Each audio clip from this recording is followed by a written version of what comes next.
Yep, correct. It'll be the last item. No. Unless you wanted to. Yeah. Anyway, good morning, everybody. Welcome to today's Planning and Environment Committee. 4 items plus our supplementary item today, so we'll kick straight into things. Can we start with the attendance and apologies? So I've received an apology from Councillor Pauline Young, so I'm happy to move her apology and Councillor Gates to second. Do we need to vote on an apology? We do, so just a vote to accept Councillor Pauline Young's apology. That's accepted. Confirmation of the minutes, so I'm happy to move the minutes of the previous meeting and have a seconder for those minutes. Councillor Gates, all in favour of the minutes of the previous meeting. Councillor Vorster, how are you voting? Affirmative. Very good. So that's moved. Conflict of interest declarations. So I have 2 on the record here from Councillor Gates. So Councillor Gates, over to you. Thank you, Chairman. I need to make a declaration about an historic donation from BC Curry Surveys in regard to item 6.2. I need to tell you that in 2008 I received $1,000 for a function attendance by members of that organisation, and in 2011 $4,170. I have considered my position and seek to remain in the room due to the length of time that's expired, and I want the committee to know I've had no contact with the applicant nor consultants to the project, so I can contribute, I believe, to the decision in the public interest. Very good. Is there any questions for Councillor Gates before I move a procedural motion? There isn't, so I'd move a procedural motion that Councillor Gates participate in the decision because the conflict is remote and minor and the public interest is best served by her participation in the matter.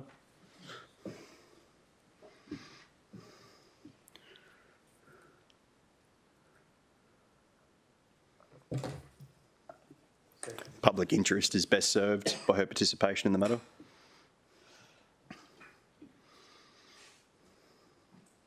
Second that, Chair.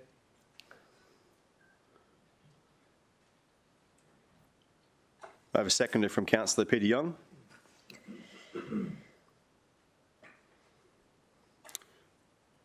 Put that procedural motion to the vote with division. So all those in favour? Councillor Hamill, Councillor Owen-Jones, Councillor Curtis, Councillor Peter Young, Councillor Vorster and Councillor O'Neill. That one is dealt with. Councillor Gates, this next one. Thank you. It's item 6.3. And again, it's not about the donations because they're outside the relevant term, but there may be a perception of a conflict due to historic donations. So it's UPS who are the town planning consultants to the project, and in case there is an assumed conflict between my personal interests and the public interests due to those historic donations, I need to put that declaration forward. But I've considered my position and hope to remain in the room and participate in the decision. Ask a question. A question, Councillor Peter Young. Just for completeness, have you discussed this matter with the Not at all. party? No. Thank you. Any other questions for Councillor Gates on this one? Do I have anyone looking to do a procedural motion? Yeah. Councillor Peter Young. Same words as before, perhaps? Exactly. Can we use the same words as the previous one? That's moved by Councillor Peter Young. Anyone willing to second that? Councillor O'Neill is happy to second this one. Question? Oh, it's already seconded. It's all right. We'll let you get on with your important work there. So we'll just wait for it to come up before we take the vote.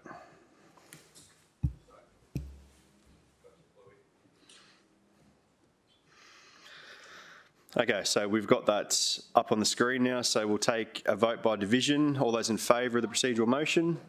Councillor Hamill, Councillor Owen-Jones, Councillor Curtis, Councillor Peter Young, Councillor Vorster, Councillor O'Neill, and please record that Councillor Gates did not vote. Councillors, any other conflict of interest declarations to be made at this time? Very good. We'll get to the matters at hand, starting with 6.1. Good morning, Mick. Good morning, Roger. Good morning, Scott.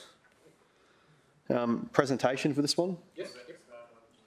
I've had requests to unstar everything from different people there, so I can check that, but I had it as all items unstarred. Sorry. Well, I've had requests from individual councillors on all items, so we'll take it as everything unstarred and kick off with 6.1.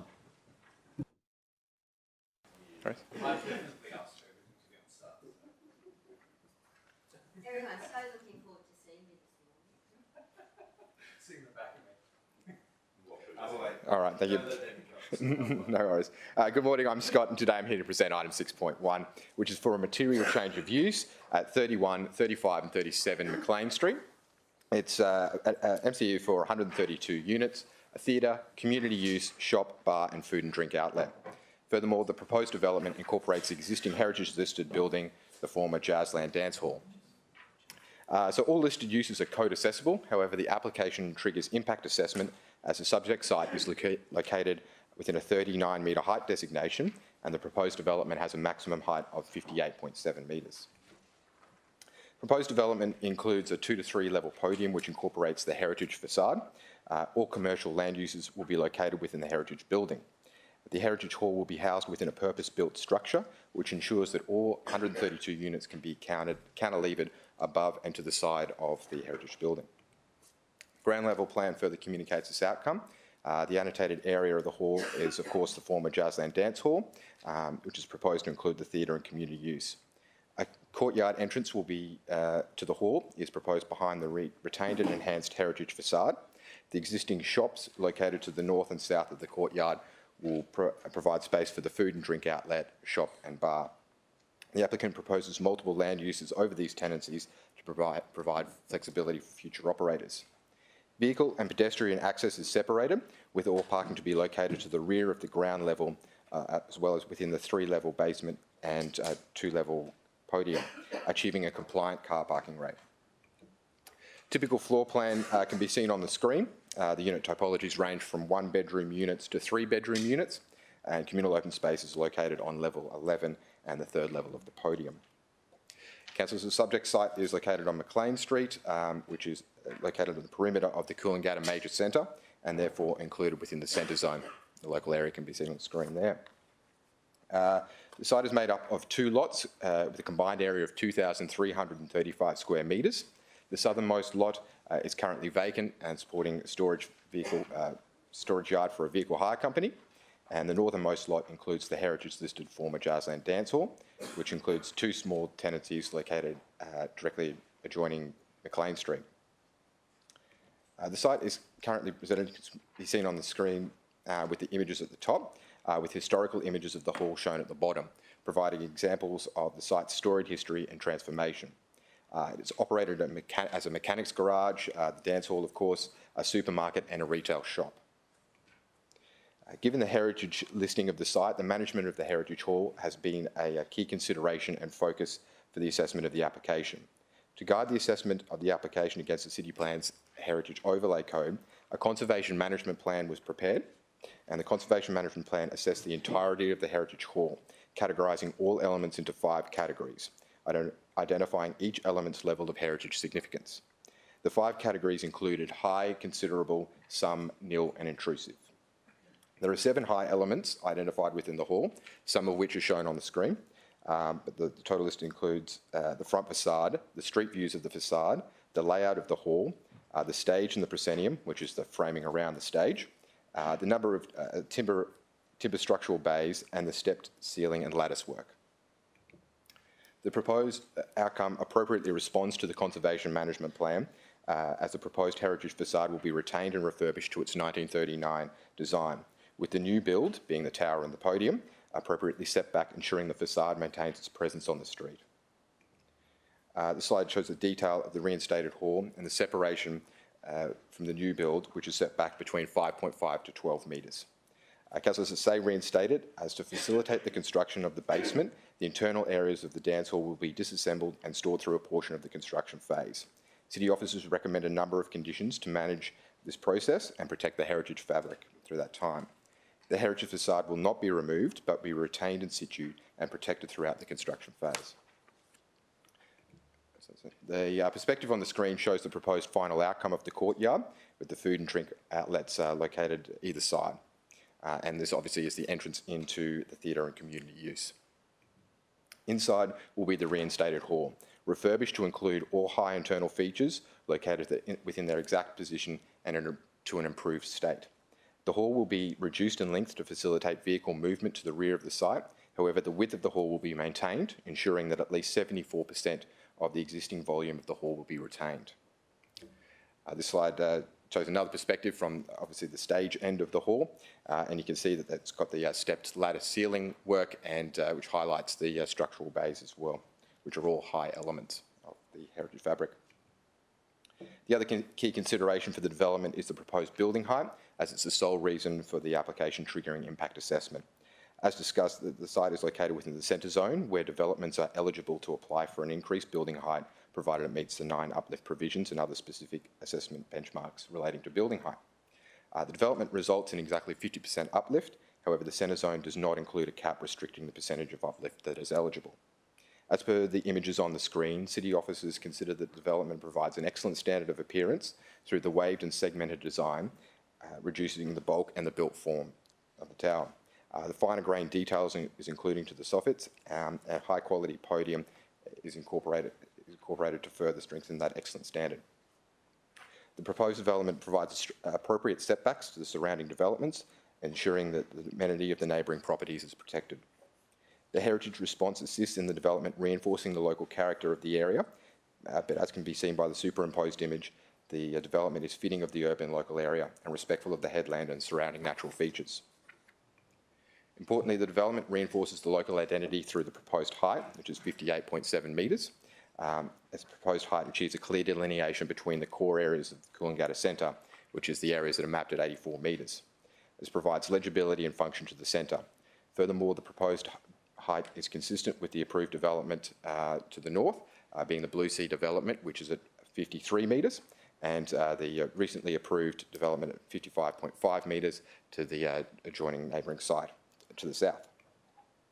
Throughout the assessment of the application, 478 submissions were received. 458 of these were properly made. 2 petitions were also received with 35 and 57 signatures. They all objected to the proposed development. The key concerns were in relation to the building height and the impact of the heritage listed hall. However, it should be noted that these submissions were received when the proposed development had a height of 75.5 metres, which has now been changed to 58.7, and a compromised heritage response, which has now been improved to meet the CMP.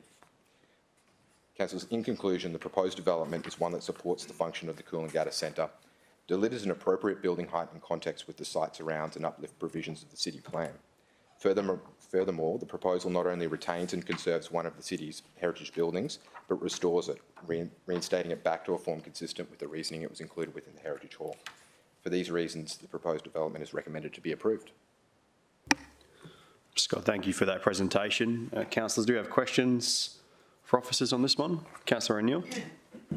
Thanks, Chair, and I'm happy to move the motion that it be approved, but I just have a question. Scott, I think, can you point out what has been put in place for pedestrian access to Griffith Street, because that is a fairly tight corner. There's a roundabout there. I think there's a condition that you are going to enforce? Yes, through the Chair, there is a condition in place to make sure that more pedestrians use those pedestrian crossings.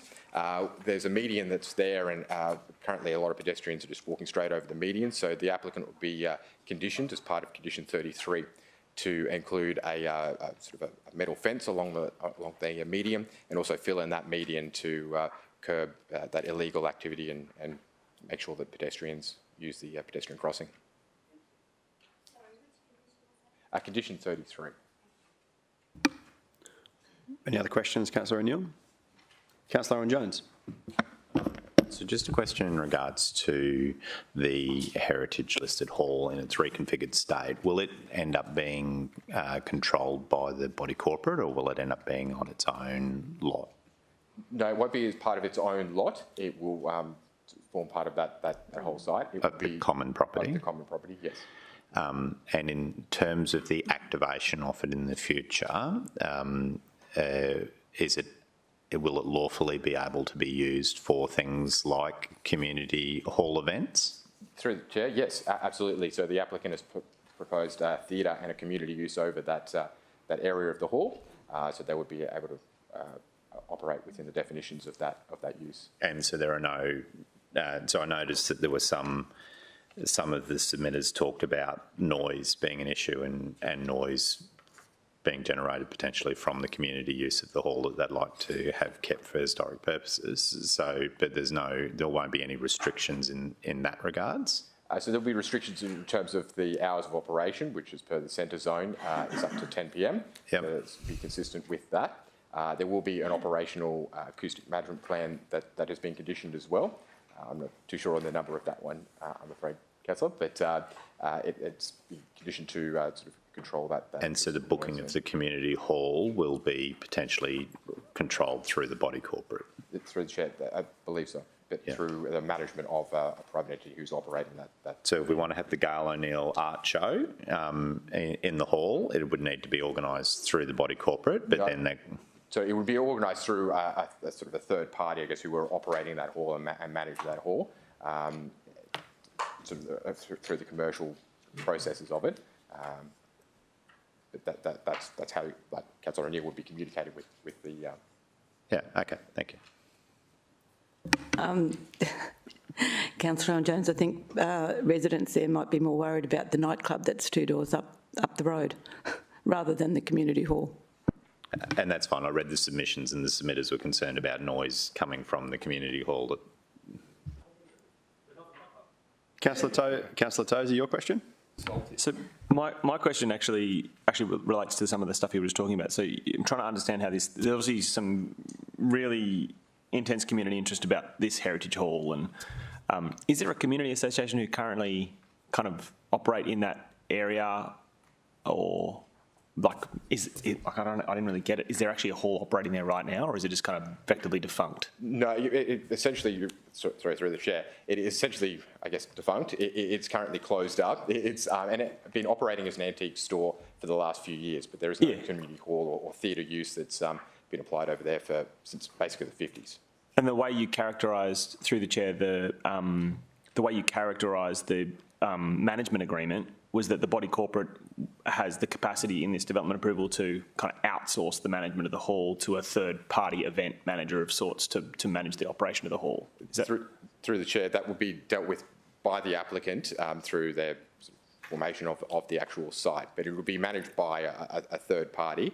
But the hall itself is part of the entire site. So I'm interested in that from a land use perspective. So the idea of that section being community purpose or community use seems inconsistent with a commercial event management company coming in. And I actually really like the idea of a dance hall. I think that's kind of a bit cool. But I would hate to think that the body corporate was prevented from engaging with a professionally qualified kind of organisation that can manage a facility like that and are only required to deal with a community association because of the zone being community purpose. Can you just flesh that out for me? Through the Chair, it's not currently zoned as community purpose or the community use. It's zoned as the centre zone. It will have the dual use of a theatre and a community use. The community use is for artistic sort of use and art galleries, as Councillor Jones provided the example. Just through the Chair, just further to Scott's comments, I guess this application today, all we're doing is approving the land uses there, so that's the theatre use and the community use. I guess we don't have any details yet on how a future body corporate or on-site manager would manage that space, but it could be used for theatre or community uses. That's what we're sort of recommending. So I think then my question, just to distill it down more, is it's the pictures I've looked at call it Jazzland. It occurs to me that dancing is going to occur there, or music. Is the land uses theatre and gallery sufficient to enable a dance to be held? Yeah, through the Chair, I do have a list of the actual. I've lost that, sorry, but it does. The theatre use includes, productions of musical productions or theatre productions. It supports film production and the like. So it could incorporate dancing and live music events, and that would be consistent with the theatre use itself. Right. So 2 doors down is a nightclub where people play music and dance. Can you help me understand, just for the public's perspective, the difference between the nightclub land use, which is people dancing and drinking alcohol, and the theatre land use, which might be, like you've said, live music and dancing in Jazzland? Through the chair, theatre use also includes film production and those sorts of things, as I said. It also includes movies being shown or actual sort of live shows and theatrical sort of performances. Okay. Other questions, councillors? Scott, I was wondering, on page 147 of the report, there's the renders showing the approved buildings and existing buildings in the area. Did you happen to have that in your presentation at all? Yes, possibly. I think it's right at the back. I've got the...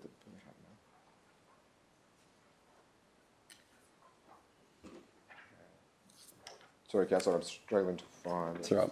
Yeah, do we have that one? Is that one part of your presentation? Just so I don't believe so, sorry, Councillor. That's okay. So I was only going to refer councillors to page 147, which I thought was a really useful render perspective, because obviously this area has got topography changes and the ability to see the existing buildings that have recently been approved and how they sit in a context of the topography, because obviously when we hear about height, not everything's at the same height to start with, so different building heights at different topography levels, but what that's actually going to look like in terms of a skyline there, which I think, especially in the back of the one that was approved next door, Councillor Neil, reinforces what you were seeking to achieve in this area was that consistency of height to deliver that skyline that's expected in that area.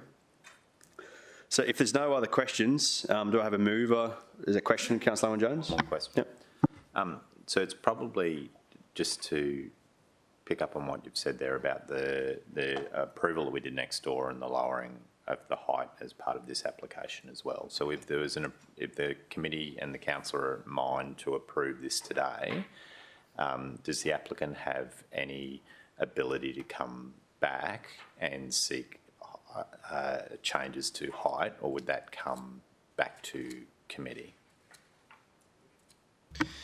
Through you, Mr. Chair, I guess the first part of that question was yes, they can make a change. They're able to do that at, depending on the nature of change, it'd be a minor or other change, and it could come back to the committee if the divisional councillor requested it to or someone else did. So answers yes to both of those questions. Yeah. So I suppose I'm interested in being supportive of it today at the height that it sits, but I would be disappointed if we approved it today and there was a minor change application that came in, shortly thereafter, seeking to return it to the height that it was maybe first advertised, because I think there's a whole volume of submissions that have been received that have been dealt with through the officer's recommendation that I think have dealt with that height question really well. Yep.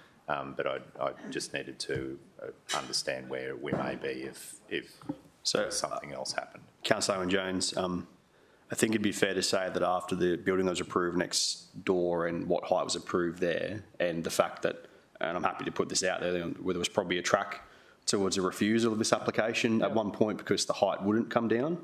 But I agree with you, that would be very disappointing if there was another application afterwards. But from meeting with the applicant, I didn't get that feeling. But I'm sure that if that did happen, that Councillor O'Neill and with my support would definitely have that come back through committee. Okay, and thanks for that clarification. Councillor Vorster. Thank you very much, Mr. Chairman.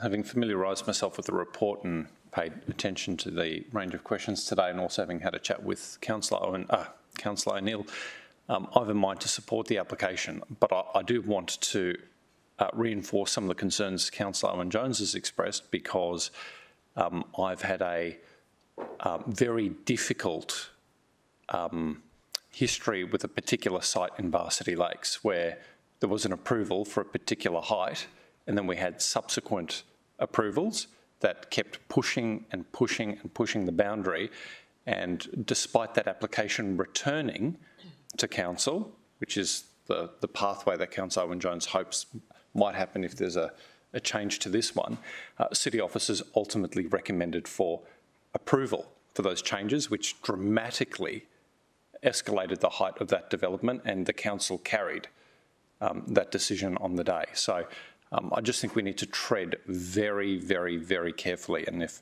any councillors are relying on the fact that we might see a further report if there are changes, there is no guarantee that there will be any tendency towards refusal, especially given my experience.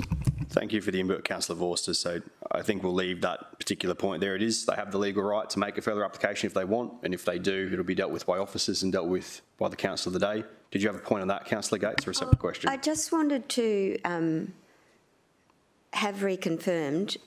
It lowered by some 20 metres, didn't it, from the original application? Scott? Through the chair, that's correct, Councillor Gates. It went from 75.5 metres now down to 58. Okay, which resulted in a better perspective in terms of it being a couple of metres higher than the one next door, rather than it just all being a blank level as we discussed yesterday. So it would be really disappointing if the applicant didn't take on board the work done by the officers to get to this point where it looks like the project is going to be supported by this committee. But as you say, Chairman, they have every right to lodge. Just, I think we've all made it clear we would want it to come back before committee should there be any subsequent application.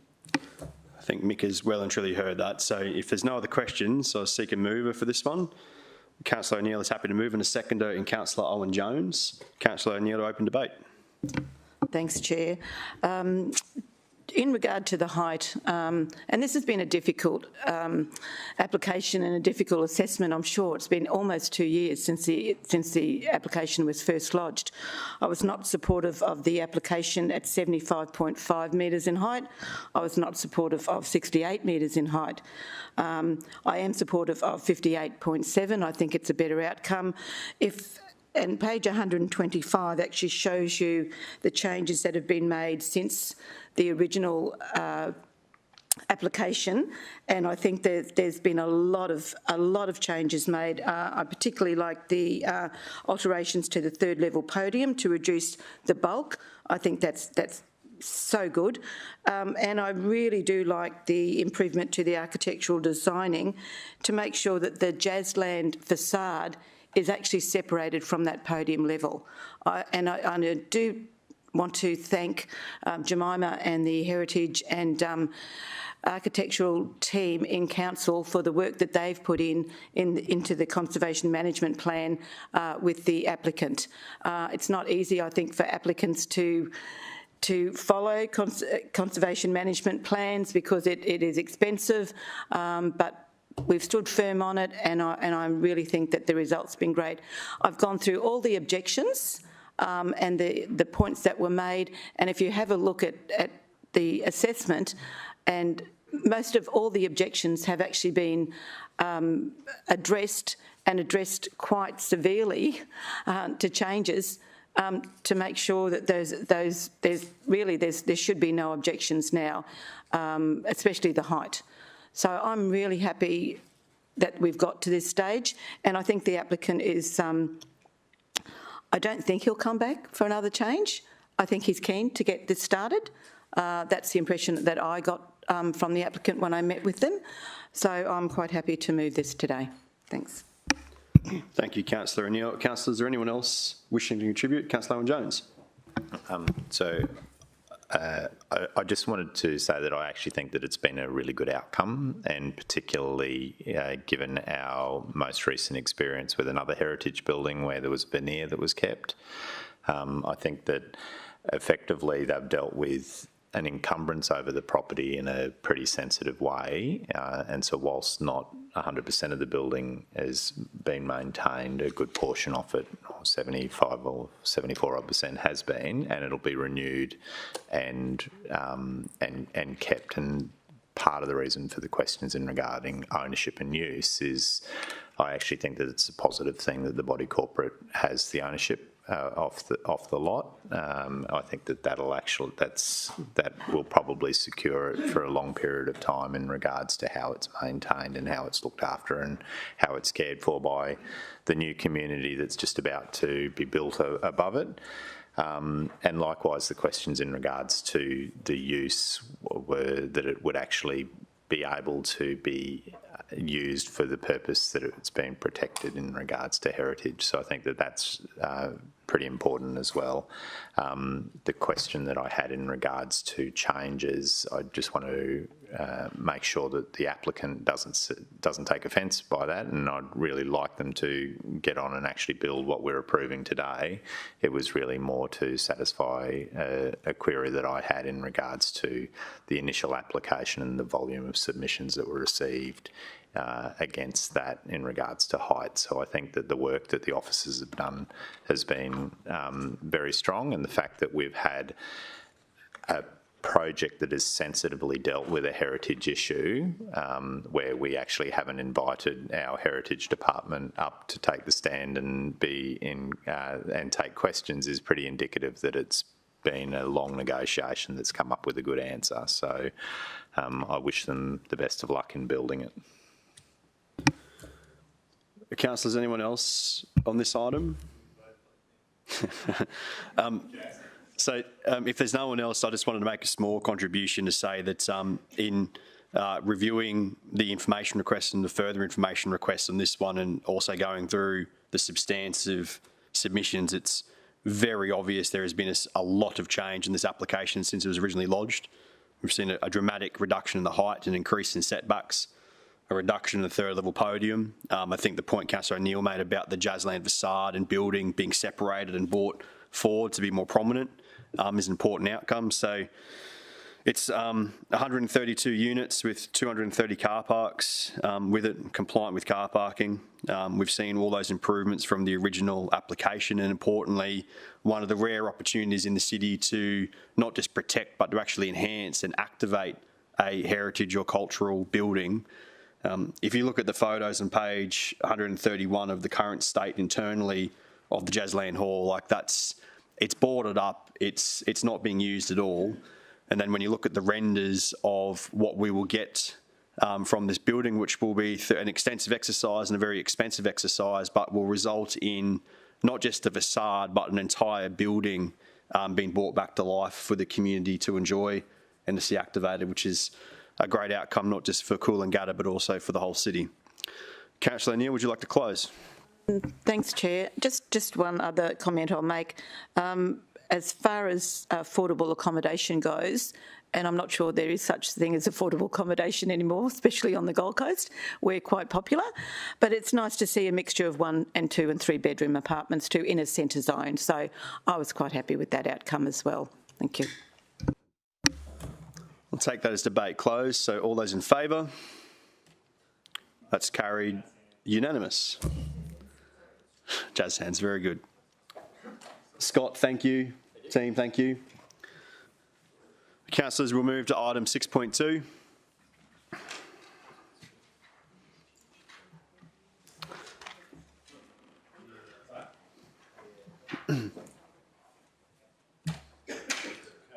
Yeah. Can I check first of all that Mark Spears has got socks on? Good start. Love the white shoes, but Spearsy loves it. Okay, councillors, item 6.2. There is a presentation available. Is there an interest in the presentation from any councillor? Councillor Tozer, for the purpose of your questions, do you need the presentation? So I've had a site visit and I'm pretty familiar with it. My hope today by coming to the planning committee is just to suggest a few conditions that will probably be better informed for councillors to support or otherwise by seeing some images, but I'm not particularly, unless you would like the presentation to go ahead in order to provide context for these questions or these changed conditions. I'm fairly confident in the questions you have, probably just referring to certain slides, we'll be able to get to the answers. So if we're happy, we'll jump straight to questions and then we can go through slides as needed. So Councillor Tozer, you had questions on this one? Well, yeah, so I've already kind of negotiated some proposed conditions that are not currently in the recommended element. The first one relates to the access easement. If you want to bring up the graphic for the access easement, that kind of helps me put it in. That'll actually go back to that picture, that's it. So the site has a long access easement to, I can't remember, Glenrowan Drive, I think it's called. And progresses past a number of properties on both the kind of southern and northern side of the site. That long road is, in some parts, is 3.5 metres wide. Quite properly, the officers have recommended a 5 metre wide access easement the entire way, which I think is a really good element. But there isn't a condition currently that addresses the fence that traverses the southern side of the site, and I don't want to impose the normal fence obligations we have because there's a shared fence obligation, but these guys are going to build that road. They might bump the fence or the fence might need to be replaced, so I want the fence to remain the responsibility of the developer. And I don't really even care what sort of fence it is. I just don't want to impose the cost of any damage on neighbouring property owners. So if we could just adjust a condition that relates to fencing in the access easement condition area, which I can't remember what number that is, but I think you might have noted it, Philip. Through the chair, that's probably condition 16 that we're looking at the moment that deals with the driveway. And perhaps we could add another Roman numeral point there to says something in the effect of that any existing fencing along the length of the access easement that is removed or damaged in the construction of the new driveway must be replaced at the full cost of the applicant. Right, that sounds great. I mean, it just needs to be able to prevent animals from going back and forth and is suitable for a rural environment. So at the moment, I think it's star picket and wire. That I'm not saying that's a bad outcome. It might. What's a reasonable condition in relation to fencing? Through the chair to the councillor, we've left it open-ended to the developer and to, I guess there might be an agreement with the existing neighbouring property owner, but it's more or less open-ended, so it has to be replaced, but whether or not it's to the same standard or whether it's to a different fence, it's up to them. Great, awesome, that's fine, unless you have. I was just going to suggest, Chairman, in 16B, where it says construct and maintain the driveway identified above at no cost to council at all times, it could say construct and maintain the driveway and driveway fencing. It was just a suggestion. So we might, maybe we let Roger have a couple minutes while we move on to the other questions to come up with some proposed words, and we'll get all the questions out and then come up with some proposed words to get to the Minute Secretary. Yep, sounds great. The second item that I brought up, which I believe is captured, but there's a slight amendment to it. It relates to the stormwater the stormwater management plan. So if you might just go to the slide that relates to the stormwater management plan. That one there's probably, unless there's a better one than that. That's it there. So you'll see currently what happens is there's a driveway. So the access easement kind of comes down from the top, and there's what I would describe as a natural U-shaped driveway that goes around from the top corner of lot 1. Can you see it there? I don't know if you can really see it there, but there it is there. So see on that lot there, you'll see in the top of the lot, there's this U-shaped driveway that comes round, and there's a natural kind of stormwater device that traverses the length of the driveway, as you might imagine. That means that any water kind of coming from the high side, so the bottom of the lot is the high side, and the water travels down the hill towards where the access easement is. Because the driveway is rounded or U-shaped, the water naturally will flow in that direction. The new plan, which if you can bring up the other slide,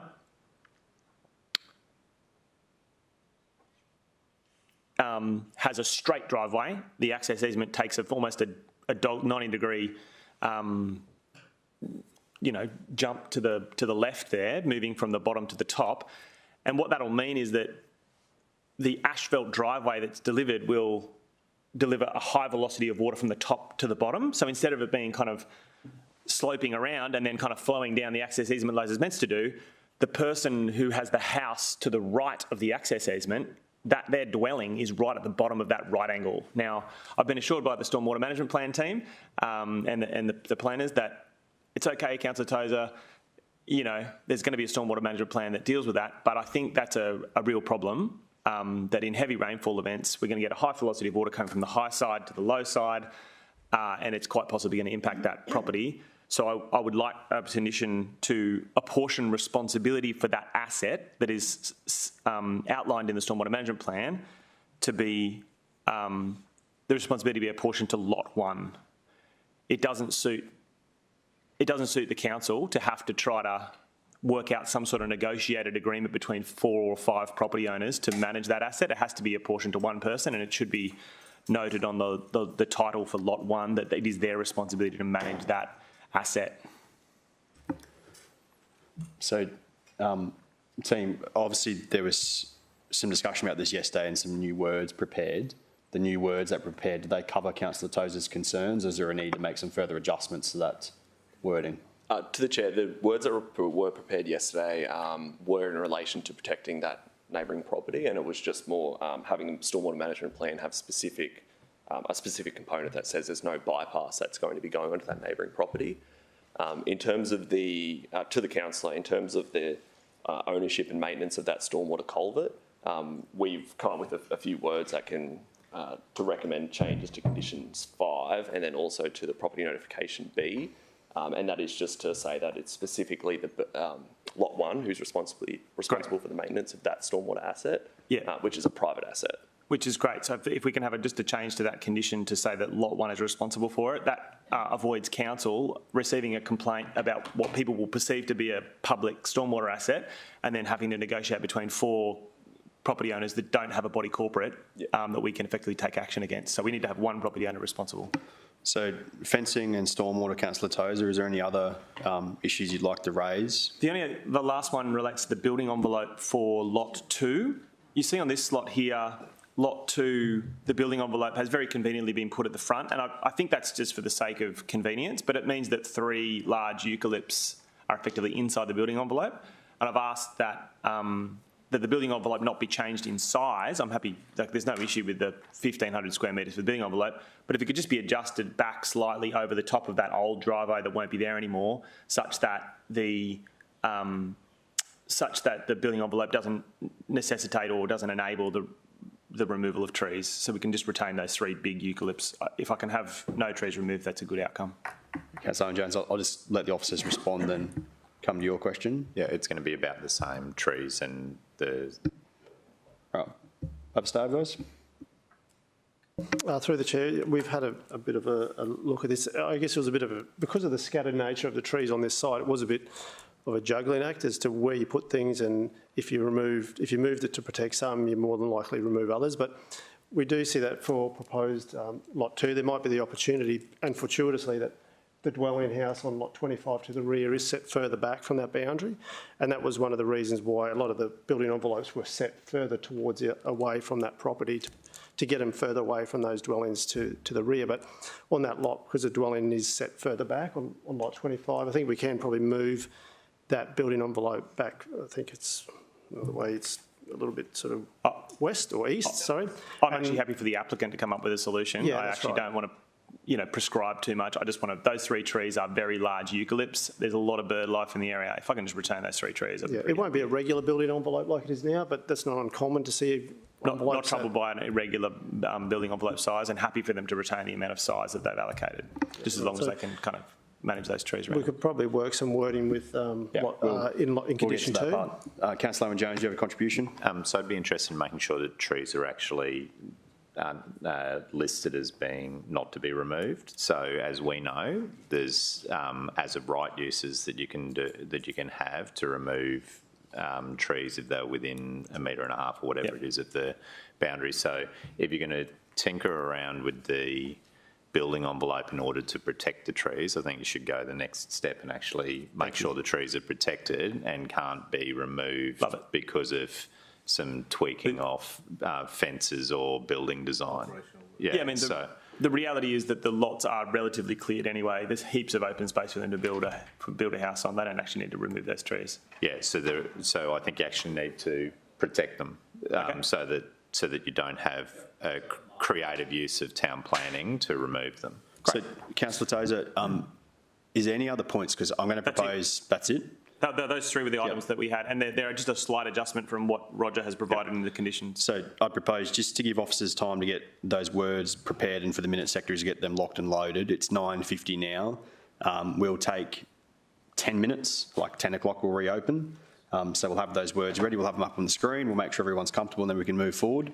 And just to note for the record, the Councillor O'Neill is not feeling particularly well today and has left to go home for the rest of the day. So Councillor O'Neill has left the meeting, but we've still got quorum, we'll kick on. So we'll take a 10-minute break and reopen at 10 o'clock on the dot.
Welcome back, folks. Just noticed Councillor Owen-Jones hasn't returned yet. That's Lucy. She's Lucy. She's Lucy. Yeah, so we'll just wait for the return of Councillor Owen-Jones to keep our quorum. He's too busy out there talking to journalists. Sorry, we're just talking about Bruce Bishop. Very good. Okay, welcome back. Thank you to officers for preparing some changes in words, which we have up on the screen now. So I just want to check and make sure that Councillor Tozer, you're comfortable with the changes that have been made, that they address the concerns you had? So I had a chance to talk to the team who were putting the things in, and I think they've captured all the things we talked about. I'll probably ask you through to maybe Mick or Roger. You feel confident that we've addressed those items in the... Through you, Mr Chair, just like to thank Lucy and Trina. That was a pretty stressful time going between documents and having officers standing above you, so thank you. In answer to your question, Councillor Tozer, I think we've nailed it. Thank you. Awesome. Okay, in that case, so we have a change recommendation up on the screen. Do I have a committee member happy to move that motion? No one wants to do it. Councillor Vorster, happy to move. And I have a seconder. Councillor Owen-Jones. Councillor Vorster, would you like to open? Thank you very much, Mr Chairman. Plainly, this development has attracted some level of consternation and concern, and while I'm sure Councillor Tozer would have preferred a different outcome at the site, we of course have an obligation to respond faithfully to the promises and requirements of the city plan. I just want to thank Councillor Tozer for turning his mind to the retention of significant character trees, which are very important, I'm sure, to that community as they are to this council who values significant trees and the canopy cover that they provide, not only for amenity but for environmental purposes as well. But most of all, I want to thank Councillor Tozer for bringing forward today some changed recommendations that will not only remind future occupants at the site around the obligations they will have to maintain their private property, but also to protect the ratepayer interest, because quite often when you have development outcomes like this, you can end up in an endless round of development compliance and local law investigations as residents 20 years later engage in a tit for tat, usually as a proxy for some other neighbourhood dispute. So not saying that's the case for those who would take up residence now, but I think Councillor Tozer has put in some very important protections that will ensure that we minimise the exposure to the ratepayer. Thank you. Councillor Tozer, were you looking to make a contribution on this one? Yeah, look, I think the development proposed is not really what people who live in the rural residential zone envisage. They don't really see the back areas of their lots expecting to be developed. They see, if there is going to be a rural residential subdivision delivered, they expect council-managed roads and amenity that might expect in an urban area. However, the city plan does make provision for minimum 4,000 square metre lot sizes, and in this case, there's been a reasonably good environmental outcome with the protection of a covenant, a use of a covenant to protect an area of vegetated land on an adjacent site, which I think was a bit of a unique element. But it will mean there's 4 new rural residential lots in the area, and I think some of the changes we've made ensure that the new property owners can have confidence about council's role, which is Glenrowan Drive, and also confidence and certainty about their own obligations, which are the culverts and stormwater devices and access easements that are located on their property and the areas that enable them to access their property. Yeah, that'll do. Any other contributions, councillors? Councillor Vorster, do you have a need to close? No, I don't. Very good. So, councillors, we'll put this one to the vote. All those in favour? That's carried unanimous. Chairman, I think we need to note how I voted. Can we note that Councillor Gates voted in the affirmative, please? Thank you, Nathan. Thank you, Phil.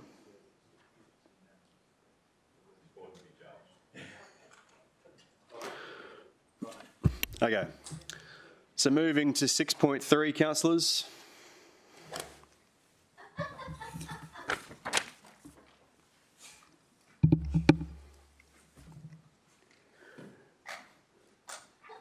Brandon, Liam, Lara, good morning to you. We'll take the presentation on this one, please, Brandon.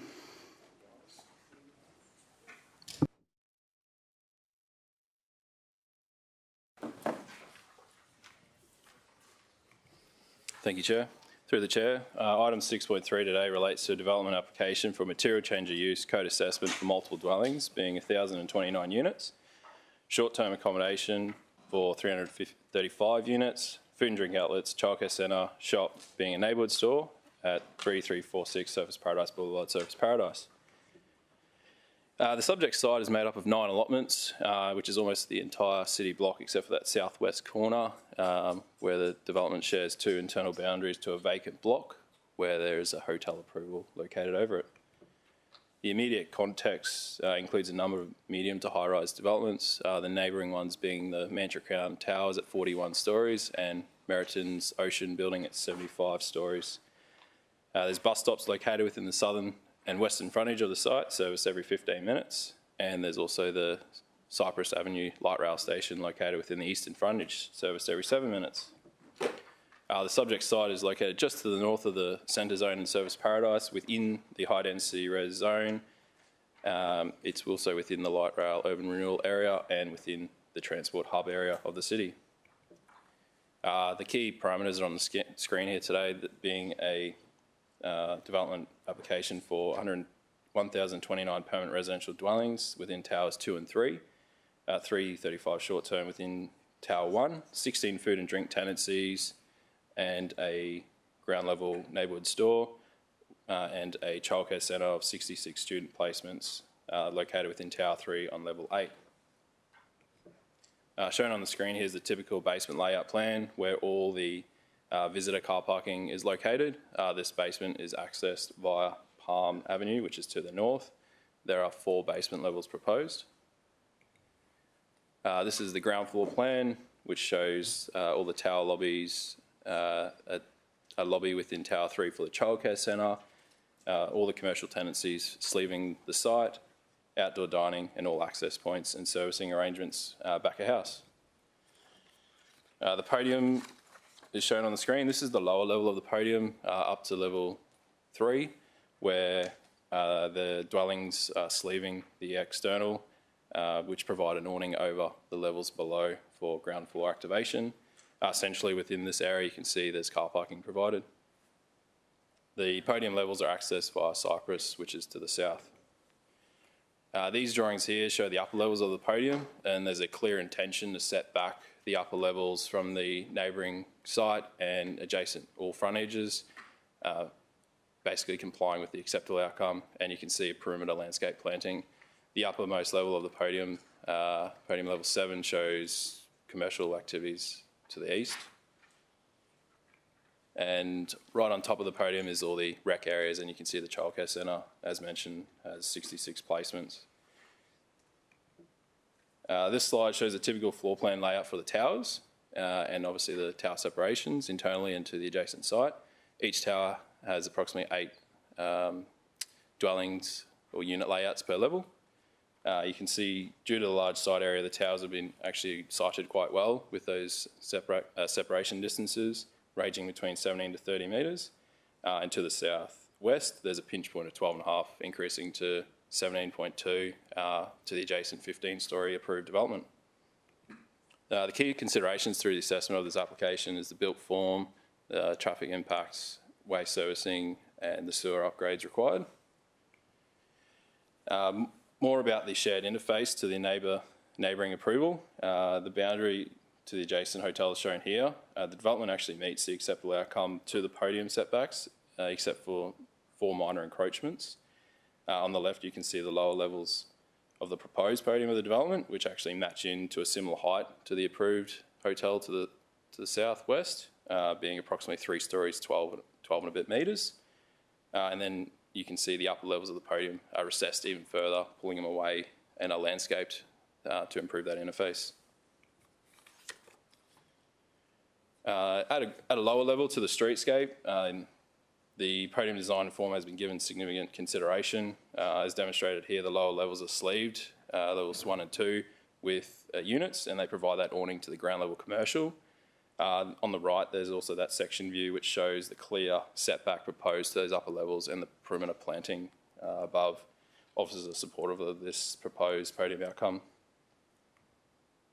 As previously mentioned, the towers have been appropriately sited, giving good internal separation, but also due to the large scale of the site and buffered by road frontage to all frontages, the development actually complies with the 25-metre separation to the towers adjacent and nearby to the site, except for the hotel, as previously mentioned, where we've got a 12.5-metre pinch point and 17.3 metres, which is considered appropriate to that 15-storey hotel. And lastly, just before I finish, I'd like to note that we did receive a letter of concern very late in the piece on the 6th of October. It has not been reported as the agenda was completed, and officers have provided an address to the local divisional councillor on those matters. However, officers are still comfortable with progressing to recommend approval of the application subject to conditions. Thank you. So there was a letter of concern from the resident or from the Minister for Planning? Or? Thank you. Okay. Brandon, thank you for the presentation. Do we have questions for officers? Councillor Vorster. Thank you very much. Just interested in the childcare centre. So it's on level 8. Just sitting off, have we approved a childcare centre at such a height in the past? Through Mr Chair to Councillor Vorster, we have previously in the Iconica development. It was at. I wasn't in. Yeah, sorry. I wasn't party to that one. Yep, sorry. Yeah, it was at level 6 on that one. Level 6. Silly question, but when the proponent prosecuted the case for the childcare centre, was it on the basis that the childcare centre would meet the demand of those living inside the tower or service a broader catchment? Through Mr Chair, it's highly likely that occupants of the building will use that childcare centre. However, there is access through the basement, car parking, visitor spaces with a direct lobby access to that childcare centre. So through the lobby, up an elevator to get to level 8. Again, silly question, but quite often when we look at approvals for childcare centres, the ingress-egress piece is quite important, and mostly our attention turns to the movement of vehicles sort of circulating in car parks and heavy vehicles interfacing with vulnerable road users within those car parks. This is very different because for me the transport bottleneck is that elevator. The elevator shaft that supports the childcare centre, what other elements of the development does it support? Through the Chair to Mr Councillor Vorster, you can see on the screen here, quick it works, these are the two lifts that go right down to the basement, car park level. Yes. So they're actually separate from the Resi tower. Right, okay, so they're dedicated? Yep. Beautiful, thank you. Yeah.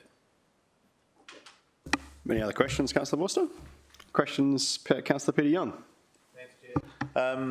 So, just a question about the sewer provisions. I note that there's an intention to provide new pipes or increase pipes for 60 metres and 30 metres or something like that. But all of that goes to a pumping station? Is that... Through Mr Chair to Councillor Young, the upgrades are... I'll just get the slide up for you. Thanks.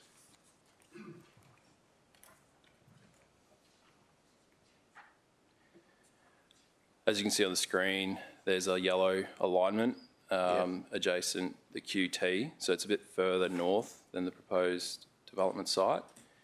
Our water infrastructure planning has requirements to, I'll point it out, upgrade this area through here to a 300 mil main, and these are all estimates at the moment, and that's been brought forward because of the development to a 375 mil main.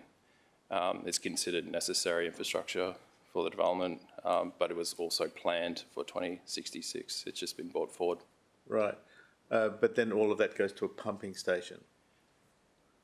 And so there's no provision to have to augment that pumping station. It's got suitable capacity.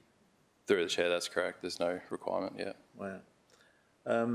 In regard to this adjacent development, so it's an application that's still being considered, is that right? Or is it? Through the chair, no, that one's been approved. It has been approved. And what are the likely implications in relation to it from the point of view of clientele? Apart from the fact that they're going to be looking at this building in close proximity. Yeah, through the chair to Councillor Young. So on the screen you can see the actual setbacks provided by the proposed development. And these are those couple of points where I talk about where it doesn't actually meet the acceptable outcome, highlighted in red. So from a lower level setback requirement, the development provides good separation, and through to the tower, we're looking at a 12.5 pinch point for one of the units, acknowledging that the hotel layout does have a number of rooms, I guess, orientated towards Tower 3 on the screen. However, we've got a 17.2 metre building separation, which is more than appropriate for that height of development, being 15 stories. Thank you. What height is that approved hotel, please? Through the chair, it's 15 stories, 61.3 metres. Right. Tiny by comparison. Yep. Thanks, Jim. Councillor Taylor.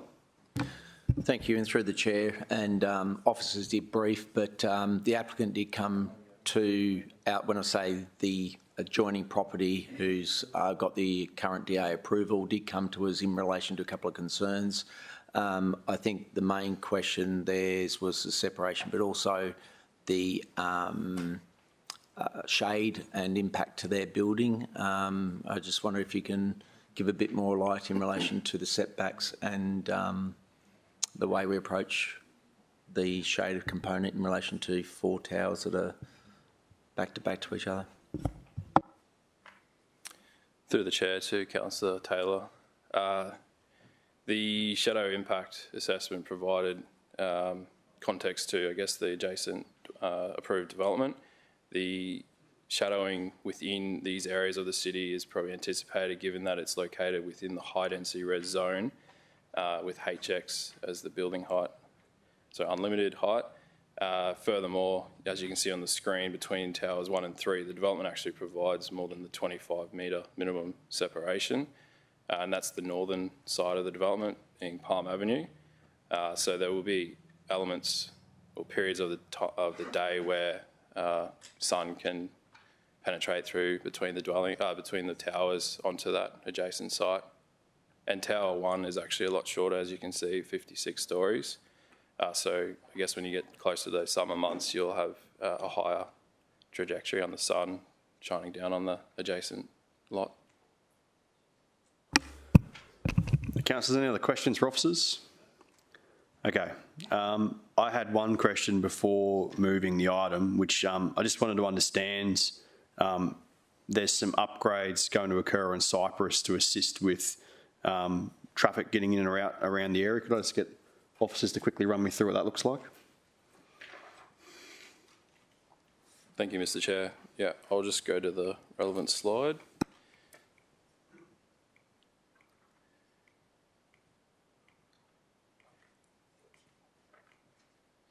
As you can see on the screen here today, there's a number of resident parking that will be provided within the podium levels, and they'll access or exit the podium to Cypress Avenue.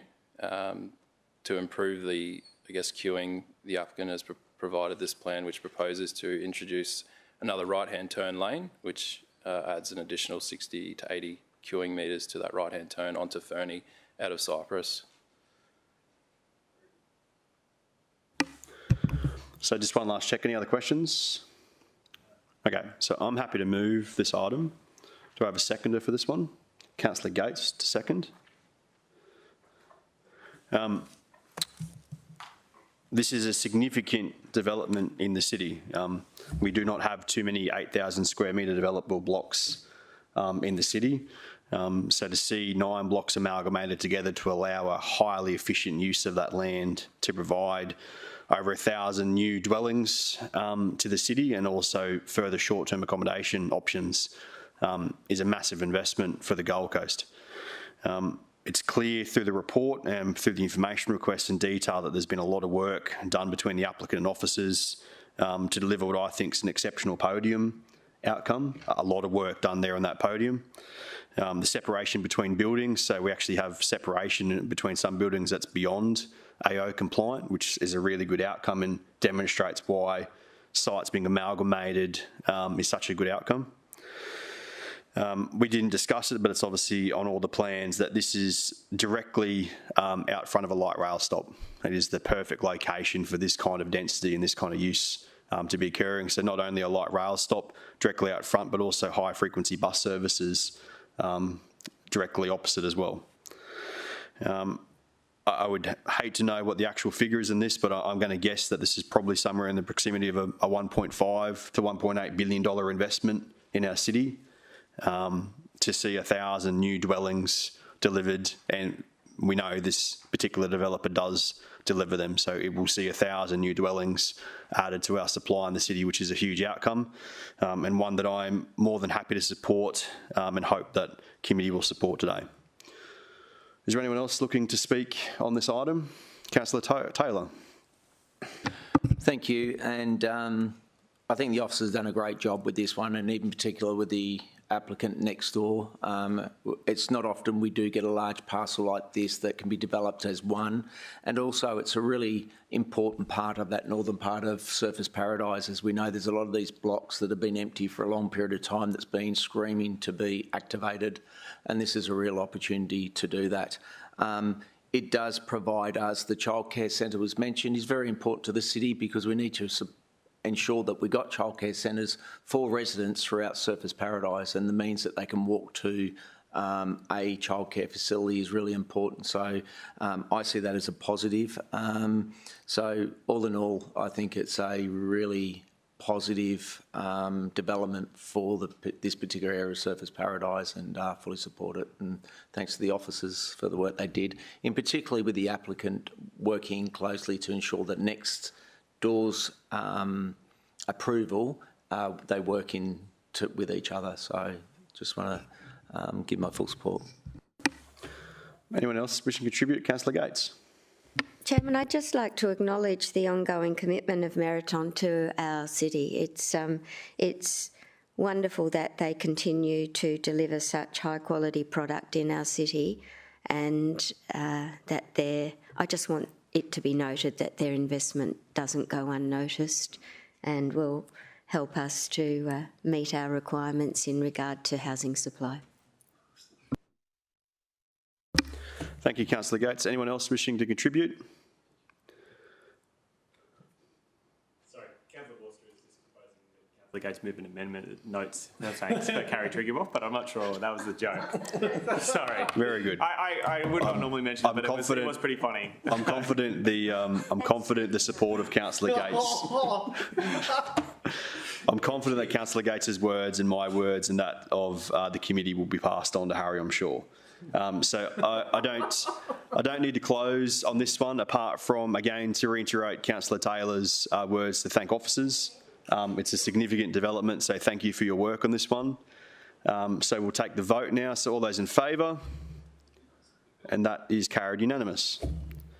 Officers, thank you very much.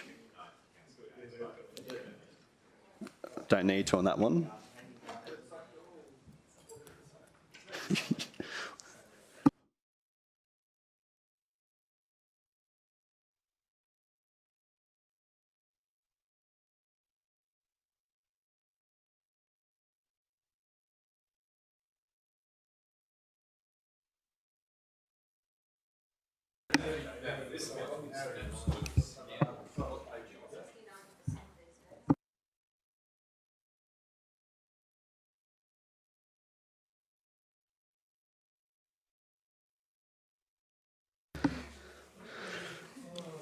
Councillors, That takes us to item 6.4.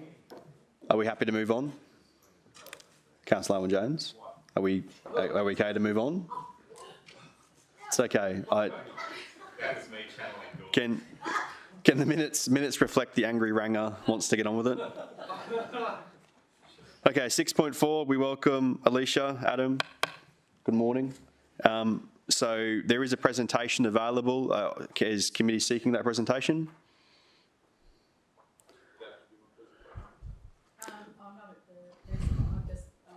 Some questions, please, Mr. Chair. I wouldn't mind seeing that because it is another change. So to have that presentation to be able to allow officers to talk through what was approved and what has come through. So we might do the presentation, please, and then we'll jump into questions. Good morning, councillors. My name is Alicia and I'm presenting item 6.4. The following application is for another change to a material change of use to establish multiple dwellings at 215 to 217 Jefferson Lane, Palm Beach. The previous approval was 29 metres and 9 stories. The proposed change is 31.95 metres, which exceeds the building height overlay map and requires impact assessment. The subject site is located within the medium density residential zone and the eastern side of the Gold Coast Highway. The subject site is comprised of 2 adjoining allotments with a total site area of 817 square metres. The site has dual frontage to Jefferson Lane and 13th Avenue. The key changes to the proposed development include the following: an increase in building height from 29 metres to 31.95, increase in number of dwellings from 8 dwellings in 24 beds to 9 dwellings in 27 beds. Communal open space has been relocated from the ground floor to the rooftop terrace. A redesign in the tower form with amended setbacks. Removal of the car lift and addition of a single lane ramp to the basement, and removal of the second level of the basement. A unit has been added to the ground floor in replacement of the previous communal open space. Both road frontages have an increased amount of landscaping, with services incorporated in a way that does not detract from the visual amenity. The pedestrian access is easily identifiable, and both road frontages are considered to achieve an excellent standard of appearance. Typical floor plans consist of a 1 per floor arrangement with 3 bedrooms. All units have large balconies along the eastern facade, providing private open space of approximately 30 square metres. The rooftop area consists of amenities such as lounging area, pergola and a barbecue. The rooftop space provides a total of 184 square metres of communal open space. A key consideration for this development was ensuring that the additional building height is consistent with the local character of the area. The proposal is 31.95 metres and meets the medium rise building height definition, and as seen above, generally maintains the appearance of a 29 metre building with the additional height limited to the lift core and pergola. Officers consider the proposal provides an appropriate built form within the local context. The building height analysis above demonstrates a number of buildings with a height of 29 metres ranging up to 43.5 metres, highlighting the established character within a walkable distance of the development. As such, officers consider the additional 2.95 metres in height to be congruent with the surrounding characterised development, with this proposal reinforcing the local identity and sense of place. A total of 3 properly made submissions were received, with 2 from the Gold Coast and have been displayed on the map above. 8 submissions were received that were not properly made, as they were made outside of the public notification period. All submissions were an objection. Key matters raised in all submissions included building height, privacy, car lifts, shadow impacts, basement parking, and wind tunnelling. Officers have considered all submissions and the surrounding context and consider the total building height and built form to be consistent with the character of Palm Beach. The proposal maintains appropriate distances from surrounding development to ensure privacy, shadowing, and wind tunnelling impacts are minimised. Furthermore, car lifts are no longer proposed as part of this application, with a single lane basement ramp now proposed. Thank you. The councillors, questions for officers. Councillor McDonald. Thanks, Mr Chair. My question to council officers is that when does an other change to a material change become a new application? And the reason why I'm asking that is because, and I know, thank you, Alicia, for putting forward, but there are a number of changes that are within this application. As you rightly said, there's the applicant's gone from an uplift and an increase in the number of units from 8 to 9 and bedrooms and also, you know, with the density. But this building also has a complete redesign of the building. But what we've seen reduced is the number of car parks dramatically, the bicycle location, that's been reduced, and you mentioned the communal open space. Well, the communal open space has actually been reduced from 203.12 square metres to 184 square metres. Setbacks have been reduced. The application, although the application does increase private open space. And of course, you know, we've only got one entry and exit into the building now. The car parks, there were 23 car parks and 2 visitor, but now it's made up by 4x4 stackers, including 4 small car parks only in that. And with that, the officer comments, they've considered advice, and you'll see this on page 881, 882, and the officers agree that it would be the community's reasonable expectation to accommodate one on-street parking space for visitors. Well, I've put a question up on Facebook, and I can tell you that that's not the community sentiment in regards to that. And I know it's legislation, but I think that we've got to bring this out, Mr Chair, that by all these changes that are being made, the community haven't had the opportunity to have their say in these changes. It's only on the uplift that's impact. All these other changes within this building, they really haven't been able to have a say about it. And I just think that it's so wrong that communities can't do that, that it's only always on the uplift. Could I just seek clarity on that? So changes to the car parking, changes to the facade, the additional height, the extra unit, that would have all been included in the public notification?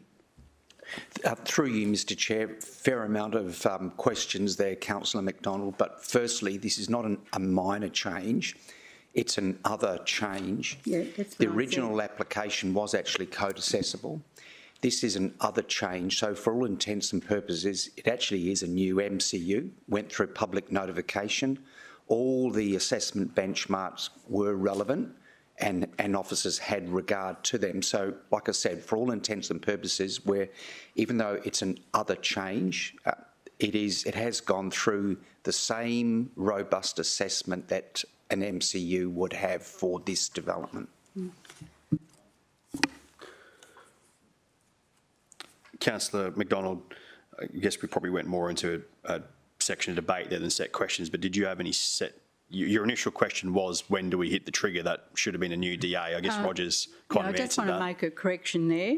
I did ask, when does an other change to a material change become a new application? That's the question I did ask. Through you, Mr Chair, just reiterating, this is not a minor change, it's an other change. In relation to the explanatory definitions and the bill under the Planning Act, legal advice, case law, there is actually very, very little limitation as to what can be another change.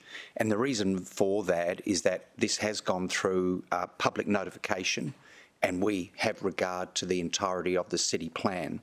So this is quite rightly another change. It's not a minor change, it is an other change, and there is no shortcuts with this particular approach than if it was an MCU. Councillor McDonald, I guess the answer is that the legislation as it currently is has been followed, so it would be changes to that. Did you have any other specific questions, Councillor McDonald? Are you happy for some other ones for now, and I can come back to you later? Yes, thank you. So I had Councillor Gates first and Councillor Vorster.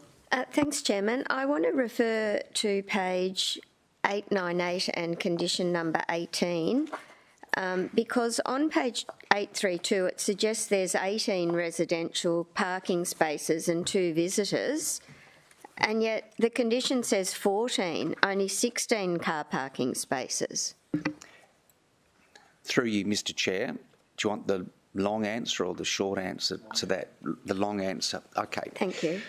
A little while ago, we started conditioning for the number of car parking spaces based on what the applicant provided. This was problematic when an applicant provided surplus car parking. We've had legal advice to say that we can only condition for what is AO compliant. We don't have the ability to provide a condition, particularly on car parking, requiring more car parks than what the AO stipulates. So we have reiterated the number of car parking spaces in relation to an AO compliant development, and that is 14 resident spaces. There should be 2 accessible visitor car parking spaces. So the AO requirement is 16. They are supplying 18. Okay, and that is our rationale for why we've conditioned it that way. Thank you for explaining. Apply that rationale. Setbacks, not what's in the plan, but what's in the city plan. Through you, Mr Chair, fair question, Councillor Young. This is more aligned to car parking, where we've received specific legal advice and specific concern in relation to car parking numbers. Questionable. Councillor Gates, did you have a follow-up? Councillor Vorster. Thank you very much, Mr Chairman. My recollection was that we held a very robust multi-year process to progress amendments to our city plan. They were captured in amendment package 2 and 3, and council took the opportunity through that process to propose a reduction of heights in certain parts of Palm Beach. Now, again, my recollection was that the reduction in heights were concentrated around Jefferson Lane to address some long-running community views around what local character was and what local expectations were. My first question is, does the subject site fall within the area that we intended to lower heights? Through you, Mr Chair, this site's getting pretty close. We'd need to phone a friend and maybe seek some advice from our colleagues behind you if they know the exact demarcation line. All right. So, Mr Chairman, didn't mean to interrupt. Someone's going to try and put up for us. Okay. Between licenses. Yeah. Thank you. And, Councillor McDonald suggests that it is, but we'll absolutely accept what Councillor McDonald is saying. But for me, that's an important point that I'd like to clarify between now and full council. Without saying whether or not this development falls within that catchment, can city officers recall what the proposed heights were to be had the state government acted on the consultation and council's policy direction?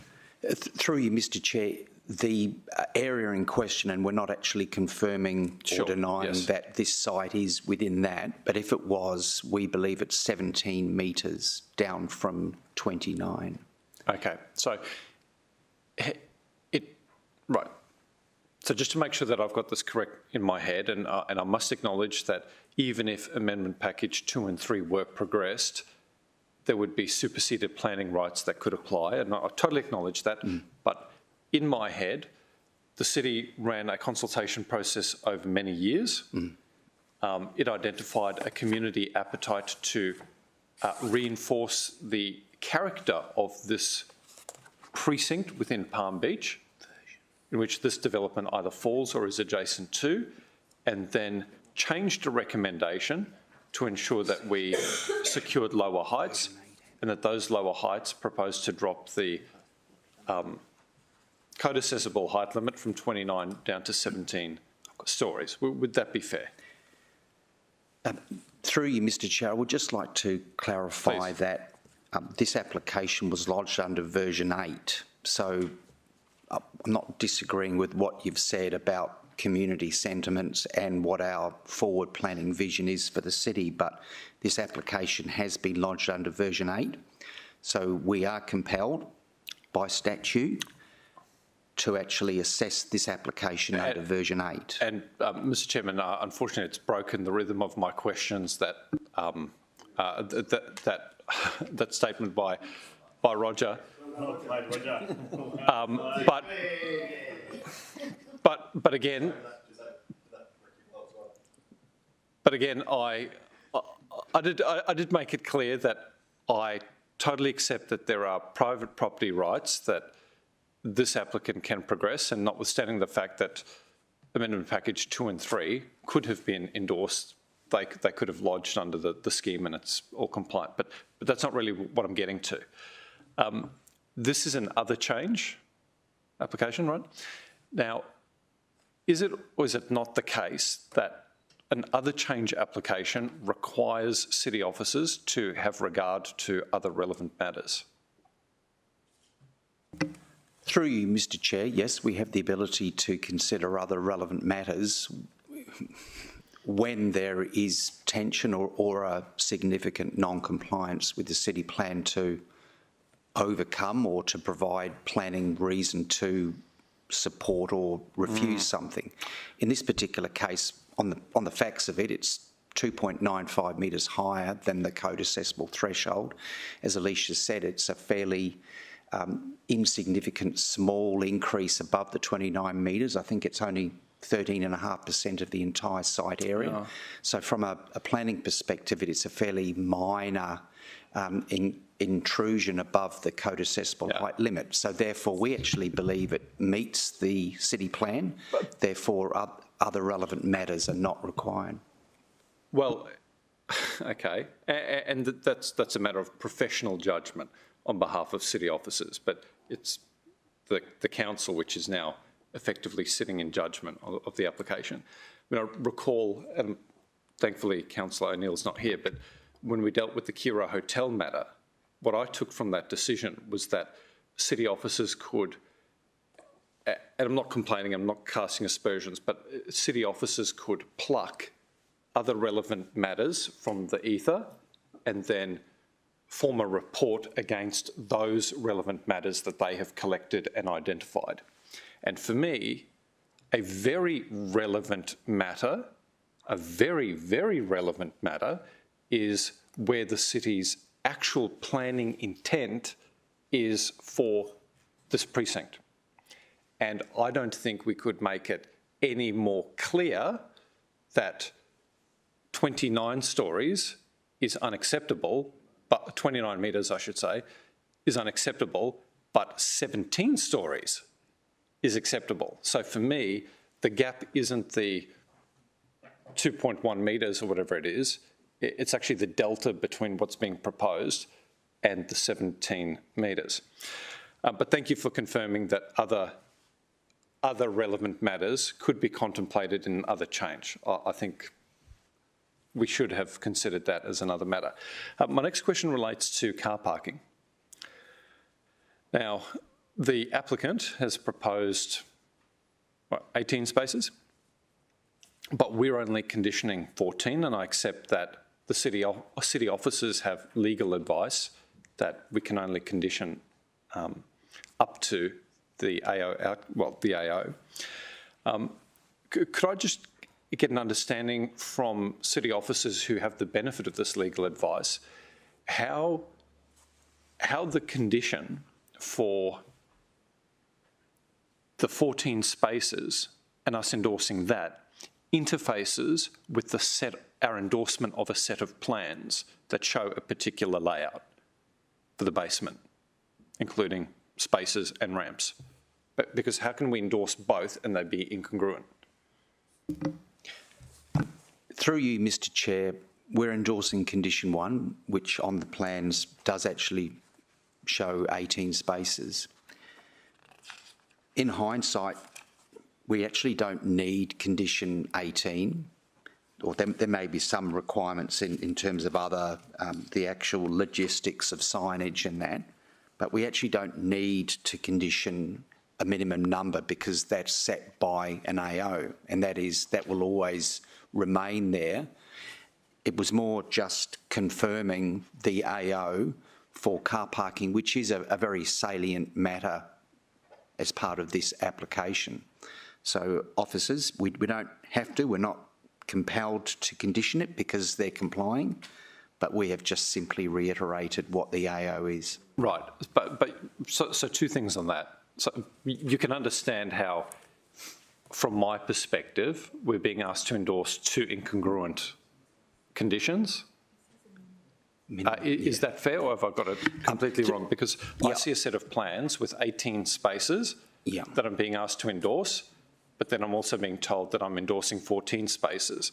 And I don't, because I haven't seen the legal advice, I don't know how I can endorse two conflicting outcomes. Okay, through you, Mr Chair, I don't see it as incongruent at all. It's merely defining the amount of car parking spaces for residents and defining the minimum requirements for visitors.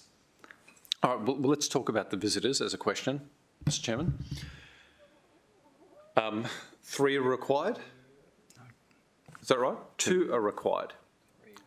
Oh, sorry. Oh, 3. Sorry. 3. Sorry. Yeah, sorry. no, that's 3. Sorry. That's okay. We're all friends here. So there are 3 visitor spaces required, but only 2 are proposed to be provided on site. Is that correct? Correct. Okay. The 3rd visitor car parking space, where is it proposed to be provided?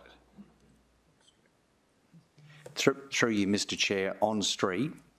I'd just like to say some comments on, we receive a lot of applications where they're not meeting the visitor car parking spaces because they supply more for the residents. I think it's actually totally plausible that spaces that are for residents could be used by bona fide visitors for those residents as well. All right, sorry, but just in response to my question, there are 3 spaces, because all we can rely on are the conditions, right? That's the whole point of this report and why we're told we have to endorse this 14. It all comes down to the conditions. So the conditions propose that 1 visitor space, so a third of the requirement, is to be provided off-site. Now, I would like, because city officers have the benefit of legal advice that I don't receive, how is it that we're in a position where we are conditioning car parking to be provided on land that the proponent does not own, land that is not captured by the DA, in fact falls outside of the site boundaries? Because when I've investigated issues like this, I'm often told by city officers it's not lawful to condition any embellishments or what have you that fall outside the site boundaries. But here we're proposing to allocate a visitor car parking space. Through you, Mr Chair, page 930 shows a site plan of the site, and right outside the site is provision for a car parking space. Sorry, Mr Chairman, if I could just have a moment to turn to that page so I can look at it while Roger enlightens me. So page 930. Yep, just one moment, Roger. Thanks. There we go. Right, I'm with you. So as part of the original MCU, this was also a 1 visitor car parking space. So this other change application is consistent with the original MCU approval. And it's quite... But that wasn't a council decision. That was dealt with under delegation.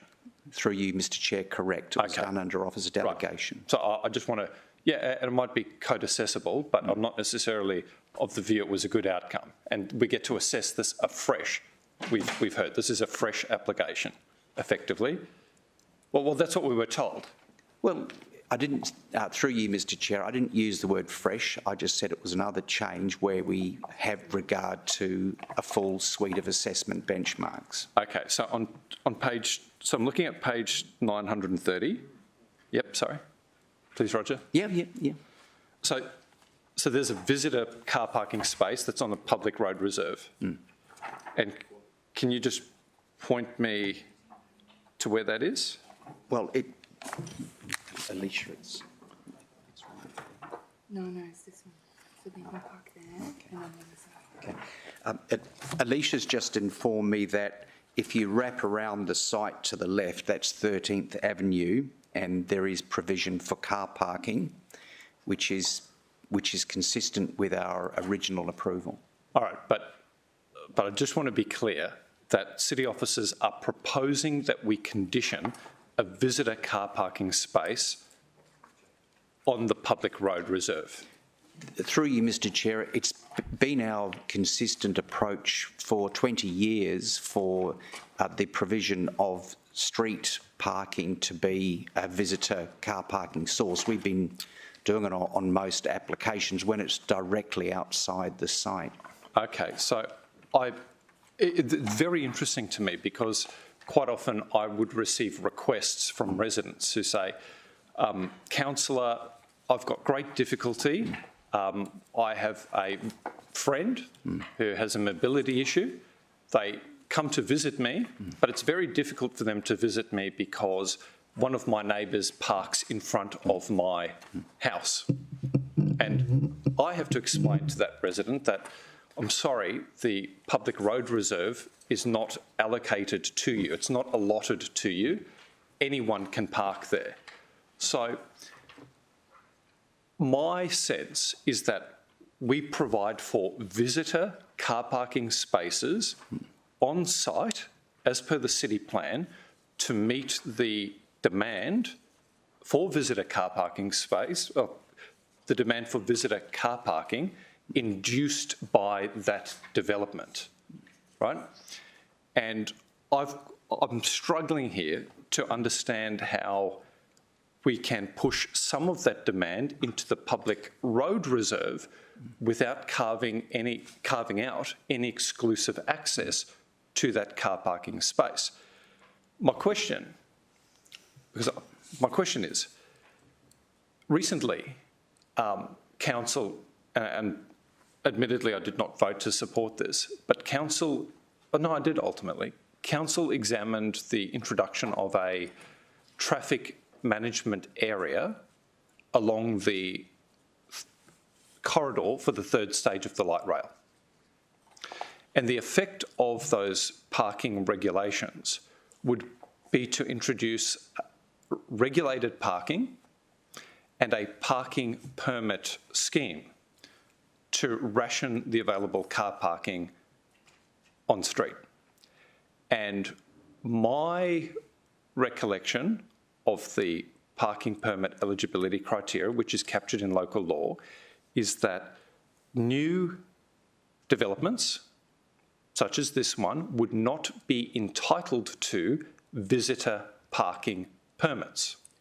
So my question is, say by some miracle, the Albanese government decides to support the fourth stage of the light rail and the project is enlivened and we get to the point where we're introducing a traffic management area down this corridor, which we've resolved to pursue for the third stage, and this building is no longer eligible for visitor parking permits, then wouldn't it be the case that there is no third space available at this property?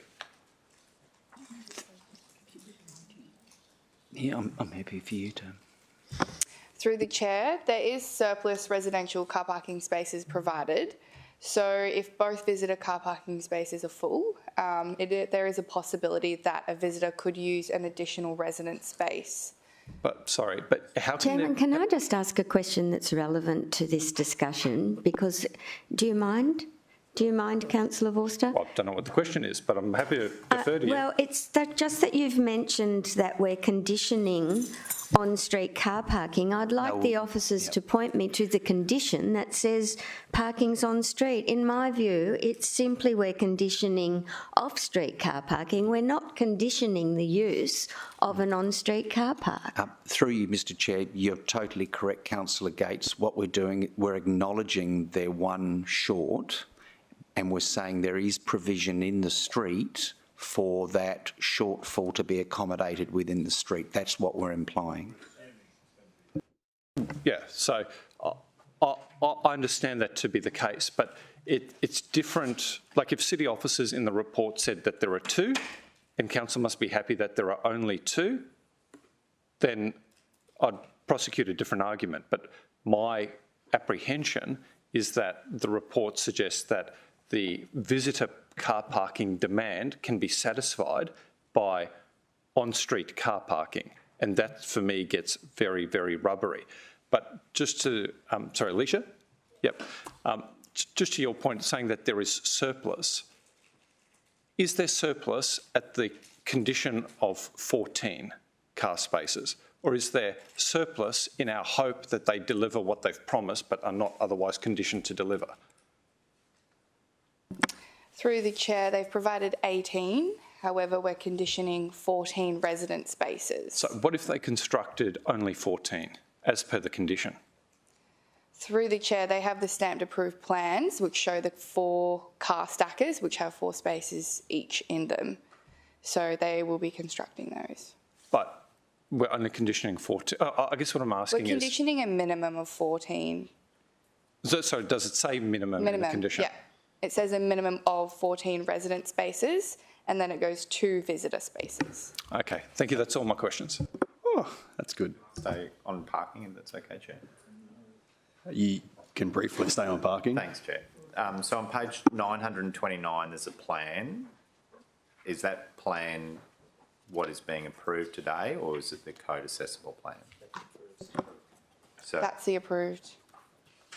And what are they doing to reconfigure it differently to go from 20 spaces to 17 spaces? Through the chair, there was previously 2 basement levels. Yep. And a car hoist to get up and down. Yep. So now they've removed it and they've put stackers in instead and a ramp to get down. So is the map that I see, the plan that I see on page 929, the proposed approval today? Through the chair, correct. And so if they have 4 car stackers that are able to carry 4 cars each, that's 16, yeah? And then on the other side, there's another 2 cars, so that's 18. And then there's 2 visitor spots, which is 20, yeah? Yeah.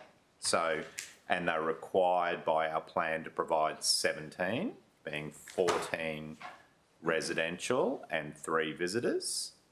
Correct. Correct. So my question is, at the moment, the city plan requires them to provide 17 in a mixture of 14 plus 3. Correct. And they've got a physical configuration that allows the provision of 20, which they're going to divide between 18 and 2. Correct. And that's it. So, Councillor McDonald, when you asked about the additional car space being on street, did you also ask about the developer providing more car spaces in the basement than the plan requires? Chair. Thanks, Mr Chair. I did ask in regards to the condition that we normally put in when an applicant states more car parks than what is required under the town plan. I've been told that officers have made the decision not to do that anymore. And I said, well, what happens then if the applicant then comes in for a change to reduce those car parks to what is required under the town plan? Because that doesn't come back to council, that's just dealt with. And because it's under the, what's the requirement under the town plan, they can go back to the requirements under the town plan. I don't have any further questions, but I'm happy to move it. Other questions for officers? Councillor Taylor. Thank you, and I'm just curious, and coming back to the street parking argument and one short visitor, and I think the biggest challenge I see in my division is the ability to have visitors arrive and visit our residents.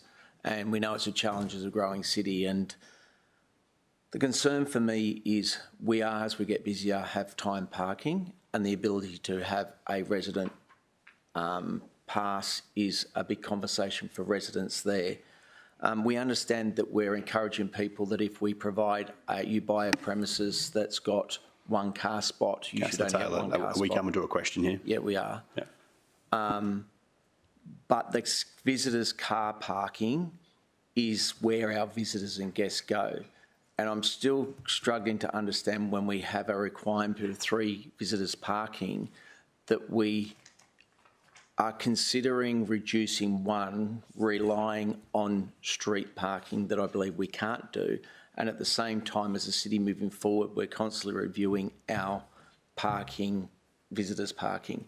So my question is, coming back to the visitors parking, how much weight do you put towards visitors parking to reduce that level of parking? I mean, for me, residents is one thing, but our guests' parking is important.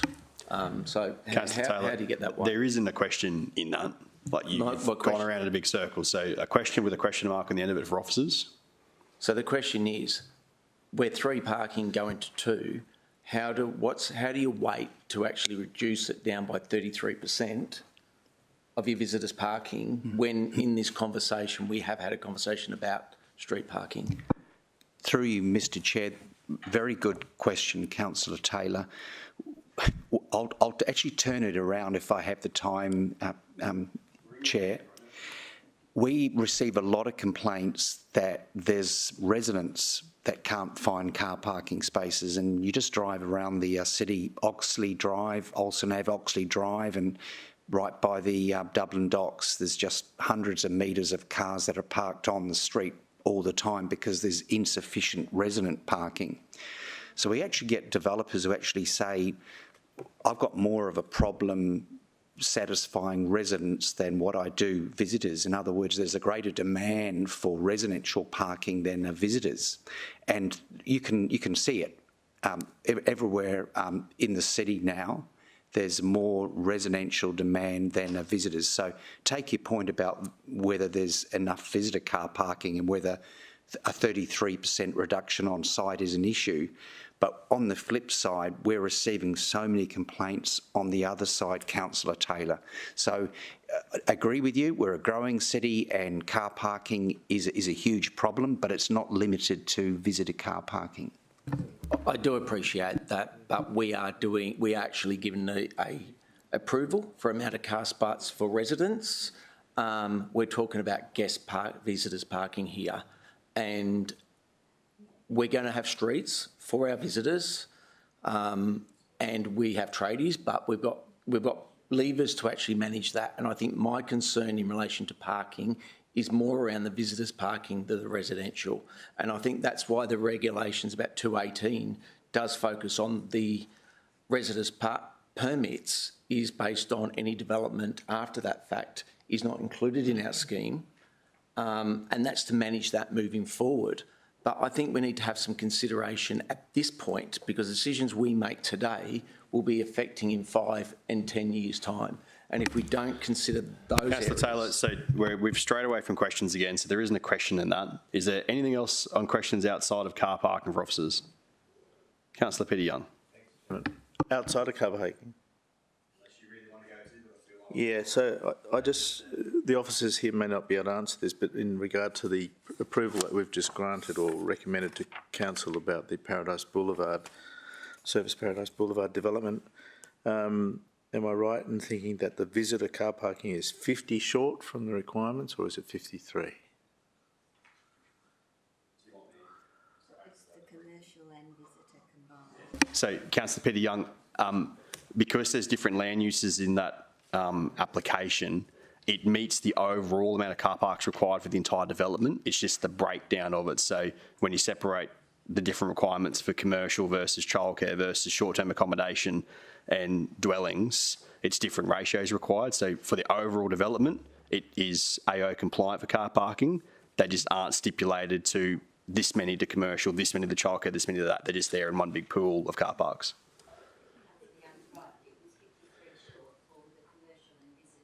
Component for that component individually. But the overall development, including commercial and childcare, I is think AO he's compliant. highlighting that why are we concerned about one? Not yet. We'll have. Doesn't have a light rail stop yet, Councillor Forster. Well, as I said, if the Albanese government pulls their finger out. Councillor Peter Young, did that answer what you were looking for there, or you made your point you were seeking to make? Okay. Other questions for officers? Councillor McDonald, did you have any other questions? I don't have a question, but I certainly do have a statement. Well, then we'll get... And the officer mentioned... Councillor McDonald, if you don't have any questions, I'll go to the mover to open and then come to you for your statement. Okay. So I had a mover in Councillor Owen-Jones. Do I have a seconder? Councillor Peter Young. Councillor Owen-Jones to open. Thank you. So I'll just maybe open in regards to parking, because I think we've spent a bit of time there, which is great. And it's actually a good thing that we've spent time on parking, because sometimes the parks that can be delivered are a function also of what is physically on site. And what we have on site is an area that's constrained by cadastral boundaries, and it's regular in shape, and it allows for the provision of 20 car spaces, of which 16 are in stackers and 4 are open and not in stackers. And of those 4, 2 have been allocated to visitor car spaces. The other 18 have been effectively apportioned across the 9 units that are going to be built on this site. So in that regards, the city plan requires in total 17 car spaces to be delivered, and on this site there will be 20 car spaces that will be delivered. Okay, so there is my reading of it is there is a surplus of 3 car spaces which are being apportioned effectively to the residential owners of the properties. Okay, it's a 9-unit building, and I think that whilst I appreciate Councillor Vorster's concerns in regards to a future scheme, it is the scheme that we have at the moment that this is being assessed against. It previously had an approval that was code accessible. This has been publicly advertised because it's an other, and in that public advertising there were submissions that were opposed to it, and those 3 submissions have been dealt with carefully and with consideration by the officers. So I think that it is not an inappropriate development for this section in accordance with the People's Plan that currently exists. Councillor McDonald, I assume you'd like to speak against? Well, I'm not on the... or make your statement, but we'll take it as an against. Thank you, Mr Chair. I just want to make a correction with what Councillor Owen-Jones has just mentioned. The recommendation on 898 is not for 17, it's for 16, because it's under the plan, it's 14 residential and 3 visitor, and they're only supplying 2.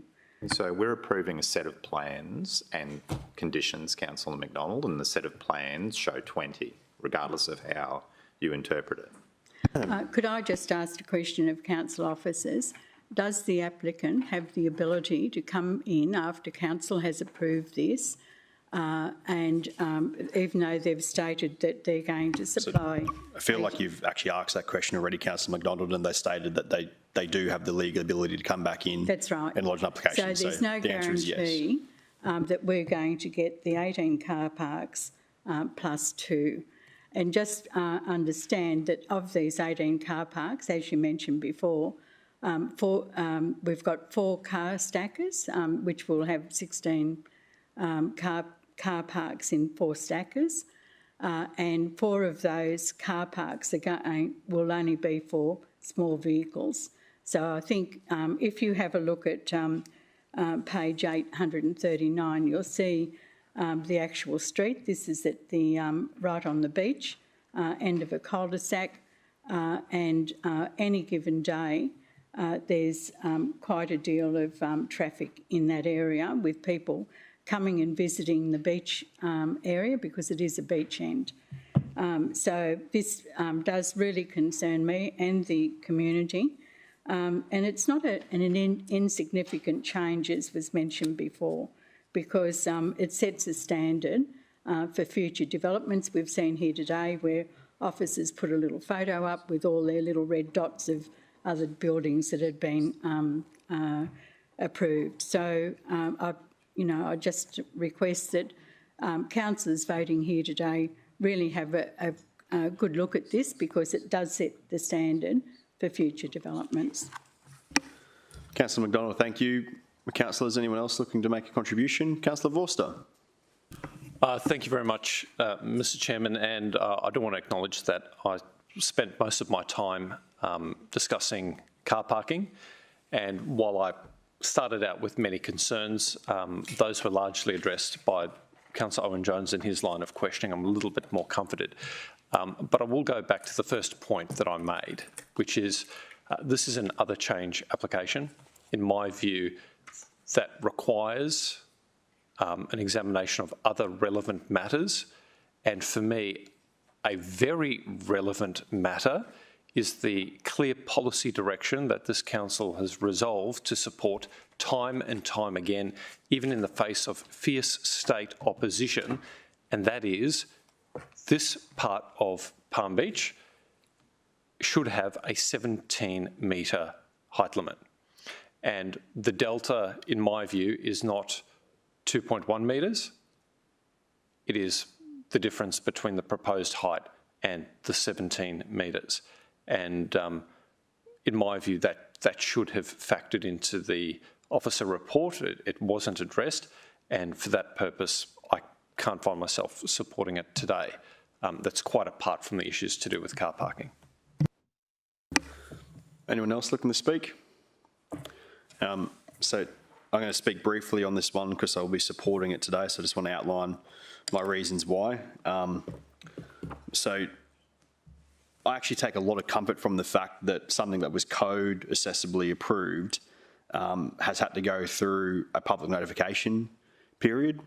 While I fully support code accessible applications, on this particular one, there's been a significant amount of changes made from the code accessible to the impact accessible, which I think are best demonstrated on page 845 and 846, especially around the built form outcomes. So believing strongly in the need for good community consultation and their input, by this going through another change, the community's had a public notification period, had their say on that in regards to car parking, setbacks, the height.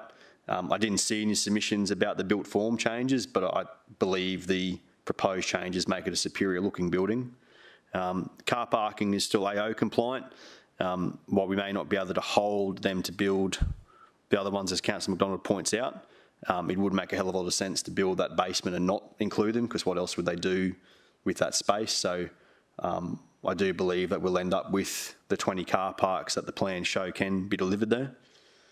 Outside of that, the one additional unit has added 2 extra bedrooms to it as well. So while a small increase in density, I believe it's still it's a minor increase, a minor height increase to have as well. A small decrease in the communal space, which Councillor McDonald points out. But I also think too that as part of the officer report, probably looking at what that communal space now is and how it's all positioned together, it's probably more usable communal space. So I'll be supporting this one today, but thank Councillor McDonald for coming to committee and raising her concerns and concerns on behalf of her community, and appreciate Councillor Vorster well and truly taking us down the car parking rabbit hole and leading us to a point of some good backwards and forwards between officers and councillors on what car parking looks like, and as that beast moves forward into the future. Councillor Owen-Jones, did you wish to close? I'm happy to second your close. In that case, Councillor Owen-Jones has moved, Councillor Petty-Young has seconded. We'll take the vote. Division is called. Those in favour, Councillor Hamill, Councillor Owen-Jones, Councillor Gates, Councillor Petty-Young. Those against, Councillor Curtis, Councillor Vorster. Motion is carried. Alicia, thank you for that. Roger, thank you as well. Adam, I don't even know if you got a chance to butt in there at all, but thank you for your time as well too. Yeah. He nodded. Yeah. Yeah.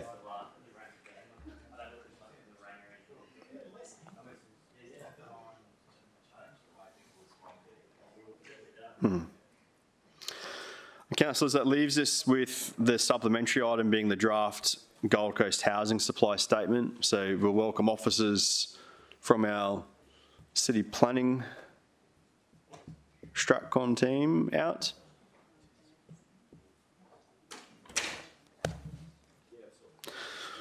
So good morning, Lisa, Sam, Catherine and Richard.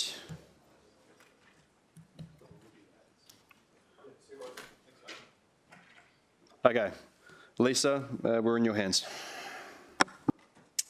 Through the Chair, you're happy to have a presentation on this item? I assume we have seen obviously bits of this before, but we'd have the presentation on this one. Can I just ask, does the presentation touch on the shortage of social and affordable housing supply? Through the Chair, yes, that is. I'd like the presentation if that's right. Councillor Gates. And can I ask if it touches on the bill that was introduced yesterday? Are we going to talk about that as part of this conversation? Through the Chair, it isn't included in the documentation that you've got in your agenda. It's not here, but is there a possible overview for us? So how about we have the presentation, because it's a relatively quick one, and then maybe the bill that was introduced to State Parliament yesterday, Richard could give us a bit of an update on what he can. Maybe in general business. I'm sorry to interrupt. Yeah, that's fine. Presentation. Through the Chair, so yeah, I'll be presenting you today our draft Gold Coast housing supply statement. By way of just a quick background, so you'll know back in October last year there was a housing summit where it was announced that the shaping SEQ would be reviewed and that it would have a strong focus on housing. Back in April we came to Council and Council endorsed the key focus areas, and we've been liaising with the state through their development of a draft shaping SEQ review on those key focus areas. Back in August, a draft was released by the state government with public submissions that were due on the 20th of September, and on the 9th of October, local government submissions were due. Last month, we did come to Council and Council endorsed our city's submission on that draft shaping SEQ update document.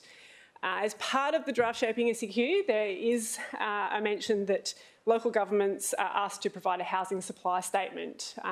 It was requested by the state that that be provided within our submission period, which was due by the 9th of October, but we have had advice from the state government that they're happy to accept our housing supply statement later, noting that we weren't able to meet that submission time frame. So I guess the purpose of the housing supply statement is the purpose is for us to address how we are going to achieve our dwelling supply targets that have been outlined in the draft shaping SEQ document. The intention, again, what the state wanting it through the submission timeline process was so that they could use our information to help inform a final version of the shaping SEQ. While they do indicate in the document that the housing supply statement isn't a mandatory requirement, it is voluntary, but it is indicated that there could be some mandatory provisions that could be imposed on local governments who choose not to do a housing supply statement. They haven't provided what those regulatory provisions would be, but they've indicated it could be greater certainty around build-to-rent products, minimum lot sizes, some model codes for gentle density and some capped levels of assessment.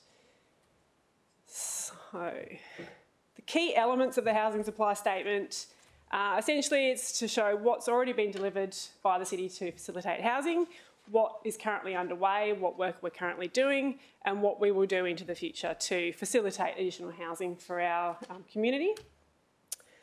Oh, sorry, I'll go back. The state did provide some guidance in terms of what they wanted to see in a housing supply statement. There was 3 questions that they're really hoping for us to address, which the first one is, what is our primary areas of concern in terms of meeting our draft dwelling supply targets? What can we do differently to achieve the targets? And importantly, what do we need from the state government to deliver housing and affordability for our region? So in terms of what we've already delivered, so you'll see up on the presentation on the left, there is a graph there. So essentially the city, we deal with, in terms of planning for our future population and dwellings through city plan and our LGIP. So that graph does show, there is a grey line there which shows the shaping SEQ dwelling projections that have been provided. They are still draft and are subject to change in the final document. The line on the top is what our city plan and LGIP plans for in terms of dwelling supply for the city. There is a difference in terms of all those lines in terms of, so the shaping SEQ doesn't include all tourist dwellings necessarily, whereas our LGIP plans for both resident dwellings and tourist dwellings. But generally, we can demonstrate that our city plan and our LGIP generally has the capacity to deliver the targets that have been set for the Gold Coast. In terms of that graph that's on the right, so that shows the development pipeline. So this is developments that have been approved, dwellings that have been approved, but they have not been constructed. So as of June 2022, we had around 57,000 dwellings that have been approved, but haven't yet been constructed on the ground. Obviously that number has changed given we've had more applications approved since that time. Some of those developments may have started construction or been constructed in that time. But yeah, so around that, so in terms of a short-term dwelling supply, that's where I guess the key opportunity lies, is in those dwellings that are already approved. The draft Shaping SEQ review update, it does talk to dwelling targets in terms of the types of dwellings and the diversity. In the document itself, it didn't provide us with any numbers in terms of what the diversity targets would be for the city, but they did give it a general indication as to we would expect a decrease in our detached dwelling as a proportion of our dwellings provided, and we would have much more of an increase in our attached dwellings and our mid and high-rise attached dwellings. So you'll see on the right, the building approvals, we don't track, in terms of the categories that have been outlined in the draft regional plan, so they have detached, low-rise, medium-rise and high-rise. We don't have the data broken down to that scale, but we do have our building approvals broken down into either houses or attached dwellings. And you can see the general trend, particularly in the last few years, is definitely a significant number of our approvals are around attached dwellings rather than detached dwellings. So the nature of our consolidation city is that we are having a lot more attached dwellings being approved. Can I ask a question?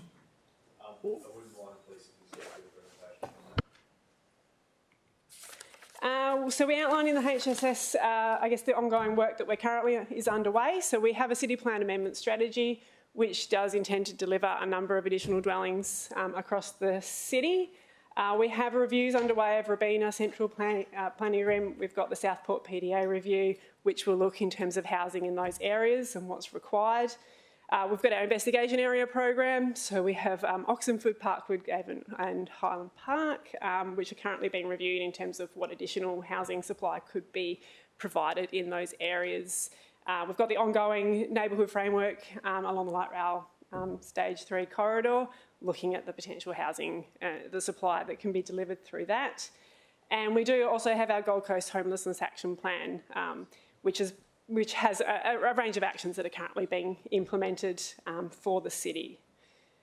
So just in terms of the questions that the state government have asked us to address, the primary concerns for achieving our dwelling supply targets, a key concern is the progression of our city plan amendment strategy through the state government.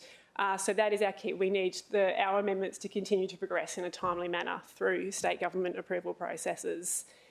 We've also indicated that the local government doesn't supply, we don't build the dwellings. There's a lot of work that has to go between state and federal governments, the market and industry in terms of actually delivering the dwellings on the ground. What can we do differently? So we will continue to improve our city plan and continue to look in terms of housing supply and diversity and affordability. As part of the draft Shaping SEQ review, they have indicated that local governments will be required to provide a housing strategy. So that is something we can do, and we can address any policy that is included in the final shaping SEQ, and we can look to how our housing strategy can address those policy changes. We will continue to investigate those unconverted development approvals and look at the reasons why they're not getting converted, what local government can do in terms of what we can do to try and get some of those developments built. We'll continue to improve our systems in our monitoring and data collection, and we'll continue to work with state government on everything that housing and how we can work together. Key element of the HSS is what we want the state to do, what we think they need to do to help us to deliver the housing. So again, ongoing collaboration with us is critical. We are seeking urgent progress of our Amendment A package, which will then help progress our amendment strategy and get more dwellings capacity in City Plan. We're asking for improved processes for future planning scheme amendments as well, so that they can all progress in a timely manner. We're asking for assistance with that data capture and reporting to make sure that the data that we're collecting and what the state is requiring from us, everything is aligned. In terms of the social housing, that is a key element. That was a key element of our submission on the regional plan, and it is a key element in our housing supply statement. We have mentioned we are significantly under in terms of our social housing supply on the Gold Coast, so we are seeking the state provide 6,000 social housing dwellings as an urgent measure, and ongoing we're seeking a minimum of a 9% target for new dwellings to be social dwellings for our city. Infrastructure is a key one, that we can't deliver the growth without the infrastructure, and we need the state to commit to delivering the infrastructure to facilitate the growth in our areas. So we've got our key growth areas, Southport, Robina, Coomera, and all our identified growth areas across the city. So we need the state to commit to fund those projects. We're also asking for them to provide the efficient, reliable and affordable public transport system to help deal with the traffic impacts of the growth in our city. And again, we've reiterated that we are seeking the state to review infrastructure charges, to develop an infrastructure funding strategy, and to commit to the long-term LGIP funding so that we can deliver the infrastructure from council's perspective as well, to facilitate the growth. Finally, we are also asking the state just to consider what levers they have in terms of unlocking some of these development approvals and getting delivery of housing on the ground. So they've got some levers such as stamp duty that they could use to help incentivise development in the short term.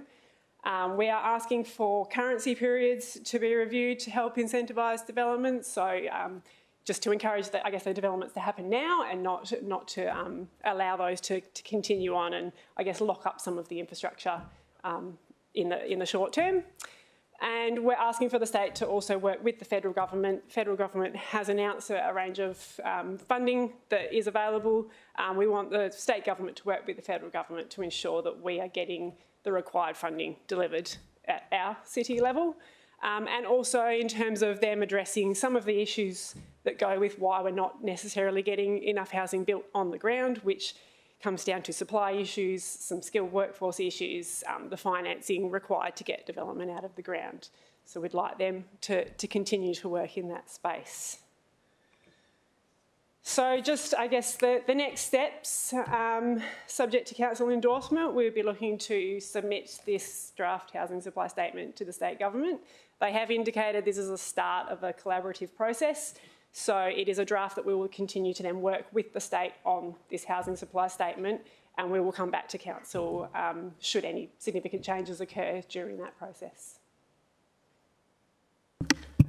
Thank you, Lisa. I had a question from Councillor Tozer first, then Councillor Owen-Jones and Councillor Vorster. And Councillor Gates. I was interested in the slide that talked about the building approvals by year. That one there. So, I'm just trying to make sure I've got it right around my head. So new dwellings by type. So if today we approved 1,000 new dwellings at Surfers Paradise, that count as 1,000 dwellings, or is that one building approval? Sorry, what was the... So today we had an application come for 1,000 dwellings plus 300 short-term accommodation in a Surfers Paradise thing. Does that count? Would that account as one building approval, or is that 1,000 on this graph? So it's the number of dwellings. Right, and so the 1,000 different dwellings inside that would count as 1,000 on that? Through the chair, yes, that's right. Okay, so part two is when a state preliminary approval comes through for something like Skyridge, where there's 3,500 dwellings, but they're lodging applications in stages, when do we count the total dwellings under this building approvals? Sorry, through the chair, this is also building approvals. Things like MCUs and ROLs would be counted as development applications approvals. Building approvals is a sign from the market that they're actually acting on their development approval. So as a city, we're looking at how we can report this data better as well to actually accurately track our conversion rate. So this is essentially building approvals, and it's not a direct relationship to development approvals. Yep. Right. So this is only the building approvals that have been built then? Yeah, this is a part of the story. Okay. That clarifies the graph for me. Thank you. Councillor Owen-Jones. Thank you. I just have a couple of questions just in regards to infrastructure first. So when the state develops social housing on their land, do they make any contributions to the City of Gold Coast for our infrastructure charges? Through the chair, my understanding is we don't impose an infrastructure charge for a social... Thank you. And when the state, when a NGO develops social housing on, say, a church property, for example, what does the city do in regards to infrastructure charges there? Through the chair, they're payable in that instance. In full? Yep. Okay, thank you. Sorry, through the chair, Councillor Gates is right. They would get a reduction. Can you just say that again? Sorry, Mick, I didn't hear you. Sorry, Councillor Gates just sort of raised there's a 50% reduction. Sorry to interrupt. Yeah. So the Uniting Church wants to do an affordable housing, and they're per dwelling rather than being 28,000 or 30,000, maybe 15. Yeah, through the chair, the current council policy for the reductions is 50% of the water and waste component, and then I think from memory it's only up to a cap of about $50,000. So if there was... Thank you. In the supplementary agenda there is a table that shows that in South East Queensland the state government's investment in social and affordable housing, which is at the pointy end of the supply, and it's on page 42, and it clearly shows that the Gold Coast and our northern sister Sunshine Coast both suffer from a lack of investment by the state government in affordable housing, to the point where we're roughly half of what's been delivered in Brisbane and Logan.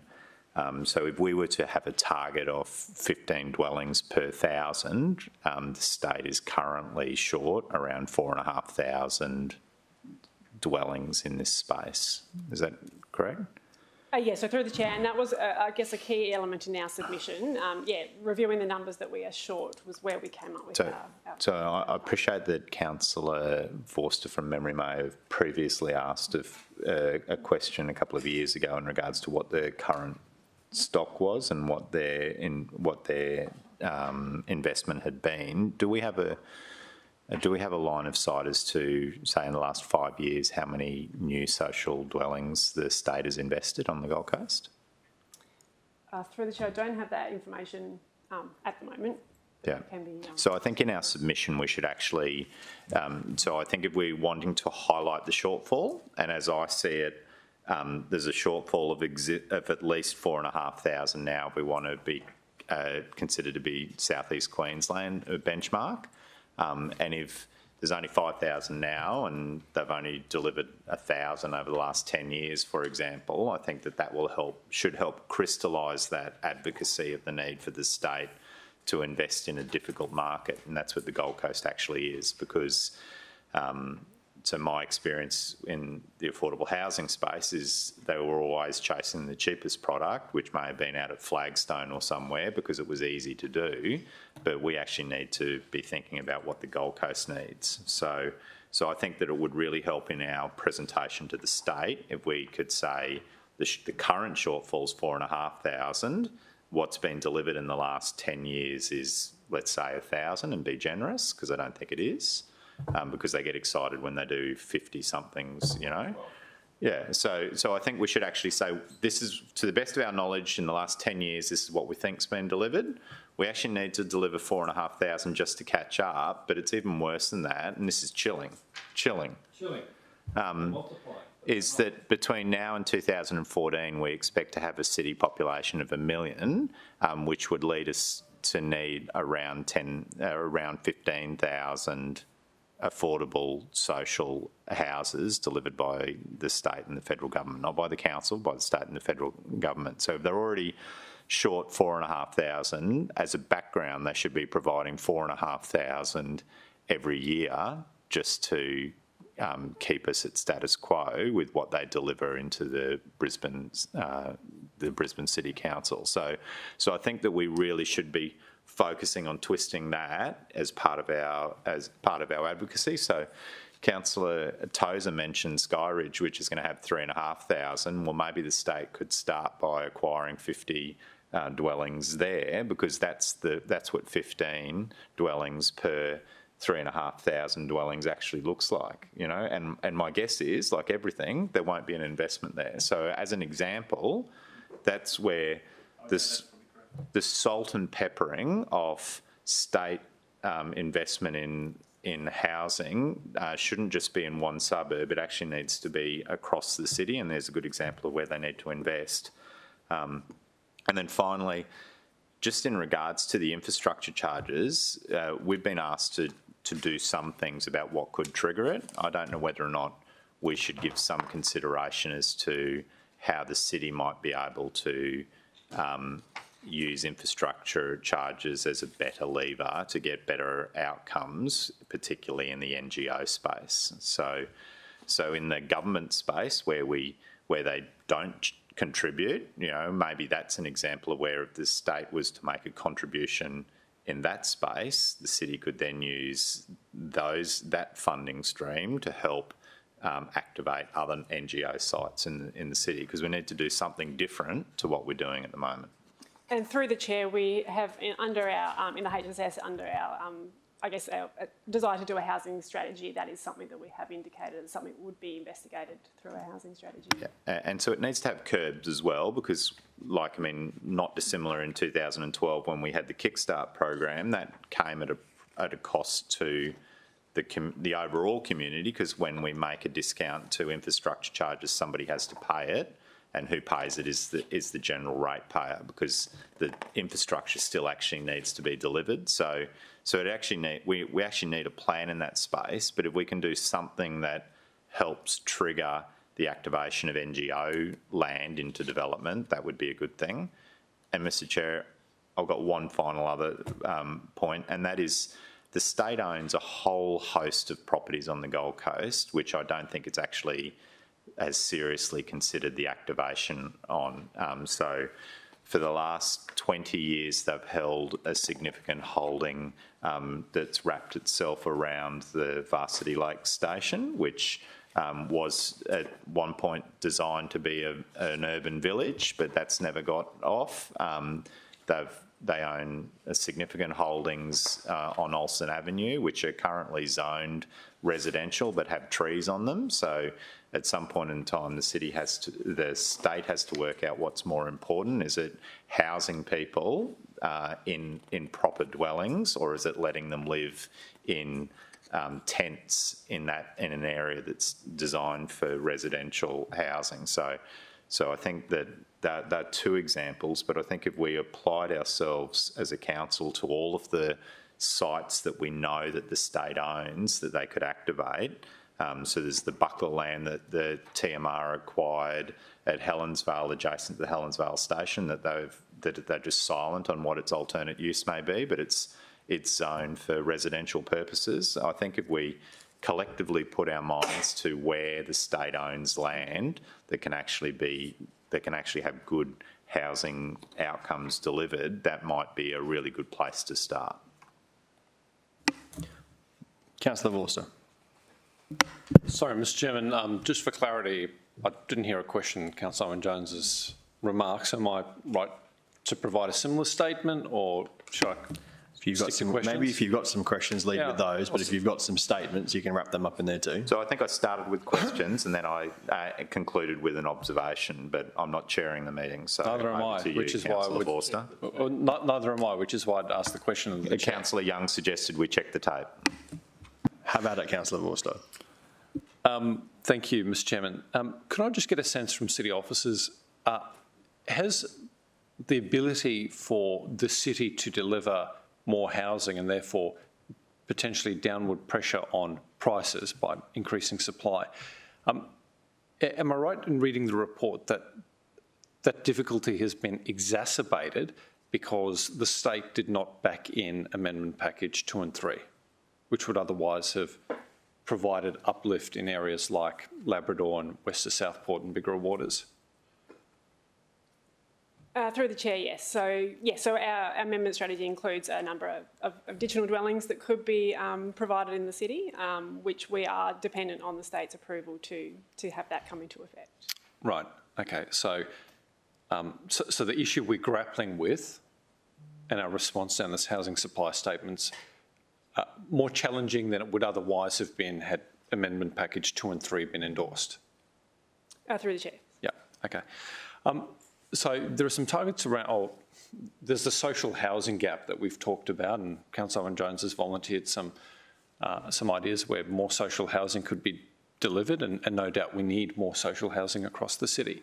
But do we make a distinction, or do we have a separate category and provide commentary around affordable housing as opposed to social housing? And what's our position? So through the chair, in the draft Shaping a CQ document, they do include social and affordable housing together in terms of a target. In the draft document, there is a 20% indicative target for both, and they have indicated that further work is happening in that space to come up with the final target. Yeah. They do include, I guess, social housing in terms of pure state-provided social housing and community organisation provided housing and affordable housing. There is a definition of affordable housing. Yeah. And I'm not sure if this is a fair view to hold, but you know, my sense of it is that there are those who depend on social housing, and then there are those who are newly dependent on social housing because the housing delivered by the private sector has become much more expensive over the last few years than it would otherwise be.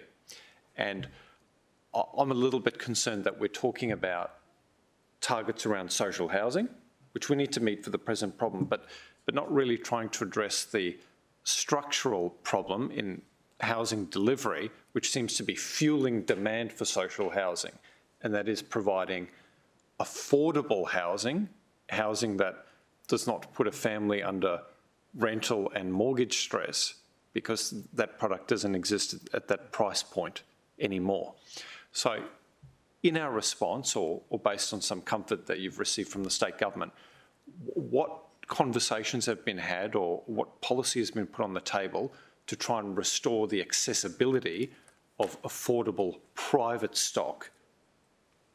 Through the chair, in terms of the draft Shaping CQ document, it's the diversity of housing is, I guess, where a part of that that answer lies, is about providing 1, 2, 3 bedroom, different types of housing products that may result in, I guess, depending on where they're located, as a more affordable outcome for our city. So if I can just turn your attention, I suppose, to these screens, but I'm looking at the graphs behind you. So the dwelling sub-target area, so we've got detached, low-rise, medium-rise, high-rise. I get the sense that the affordable piece, right, okay, let me change the question. Amongst those 4 categories, where could a family more likely, or more probably, find an affordable home that's delivered by the private sector? Is it in detached, low-rise, medium or high-rise? Through the chair, I guess it could be amongst all of those. It does really depend, I guess, in terms of a location within the city can be a determining factor. So we do have our investigation areas as one aspect that we're looking at. So these are some of the areas that are, I guess, further to the west that may provide more of that family, potentially still have the ability for some detached housing, those smaller family-style dwellings in a more affordable range. Yeah, I think, and I'm not necessarily supporting, I don't want to call it aggressive, but these, I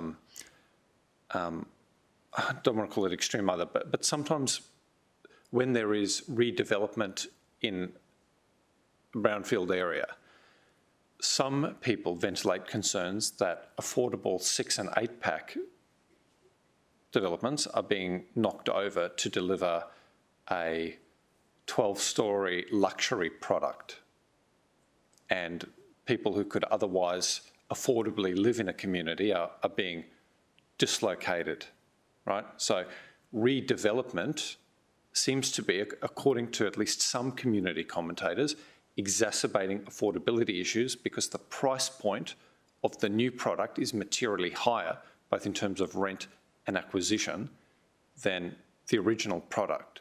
So have city officers reflected on that in any way when making a submission? Are you alert to that community commentary? Is the state alert to it? Is it even valid? Through the chair. So most of our conversations with the state have been focused on the work the city's doing to provide more housing choice and diversity across many different parts of the city. Some of that does mean that existing urban areas would be renewed and there would be displacement of people who are living in current dwellings. What we're trying to do is make sure that we're providing supply opportunity broadly across many areas of the city. Obviously, we're not doing the actual construction work ourselves. We're not in there building the houses, but we're trying to give the market every opportunity to provide that choice and supply across the city. And that's why in our housing supply statement, we've been very clear to highlight not only the amendment strategy work that we've been progressing, including Amendment B, which has all the area from Southport West all the way up to Runaway Bay, but also highlight the work that's been happening at Robina, the investigation areas, all the opportunities we have within our existing urban footprint of the city effectively. So making use of the land that we've got, but doing it in such a way that we're working with local communities on, what that uplift could look like. Yeah, and I'm a free marketeer, right? So I totally understand and I want to support your approach there, but I think when we're asked to then provide running commentary on the provision of social housing, if we have some ideas around how the state can reduce the demand on social housing, which they seem incapable of providing by supporting private product that responds to, let's call it Middle Australia, Middle Gold Coast, I think we need to really turn our minds to that, because a luxury high-rise product suits a specific segment of the market. But in my experience, given the emails through my office and the phone calls through my office, they're not the people crying out in desperation for housing. It's people with, potentially complex social needs where they need the support of family within community. They need to remain in that community and don't necessarily have the luxury of moving 50 or 60 kilometres away into another part of the Gold Coast to access affordable housing, but leave a job because they no longer have the benefit of a grandparent looking after a second child, for example. My next question is just around our response. It's point 3 to the question, what can local government do differently to achieve the identified targets? And it says here, the city will continue to investigate unconverted development approvals to understand why these developments have not been initiated and what the sector and or government may be able to do to incentivise conversion or attract investment. This investigation should include a review of council's position on the assessment of requests to extend approval timeframes. So my sense is that we don't necessarily want to keep approvals on the books indefinitely, right? We want to use it or lose it, right? Would that be fair? Through the chair, yes. Okay. implied in that part 3, maybe I'm reading too much into it, but is there a suggestion we might look at incentives which may include infrastructure concessions, infrastructure fees concessions, or is that not included in the scope of that 3? Through the chair, so there's probably 2 aspects to that question. I'd just like to highlight that we are actually looking at the infrastructure charges at the moment, because when we took the infrastructure charges resolution through recently, there was a resolution to go and look at some of the aspects of that charging regime. But more generally, we are in a situation where we've got a significant deficit in terms of the revenue we raise through infrastructure charges and the costs to provide that service.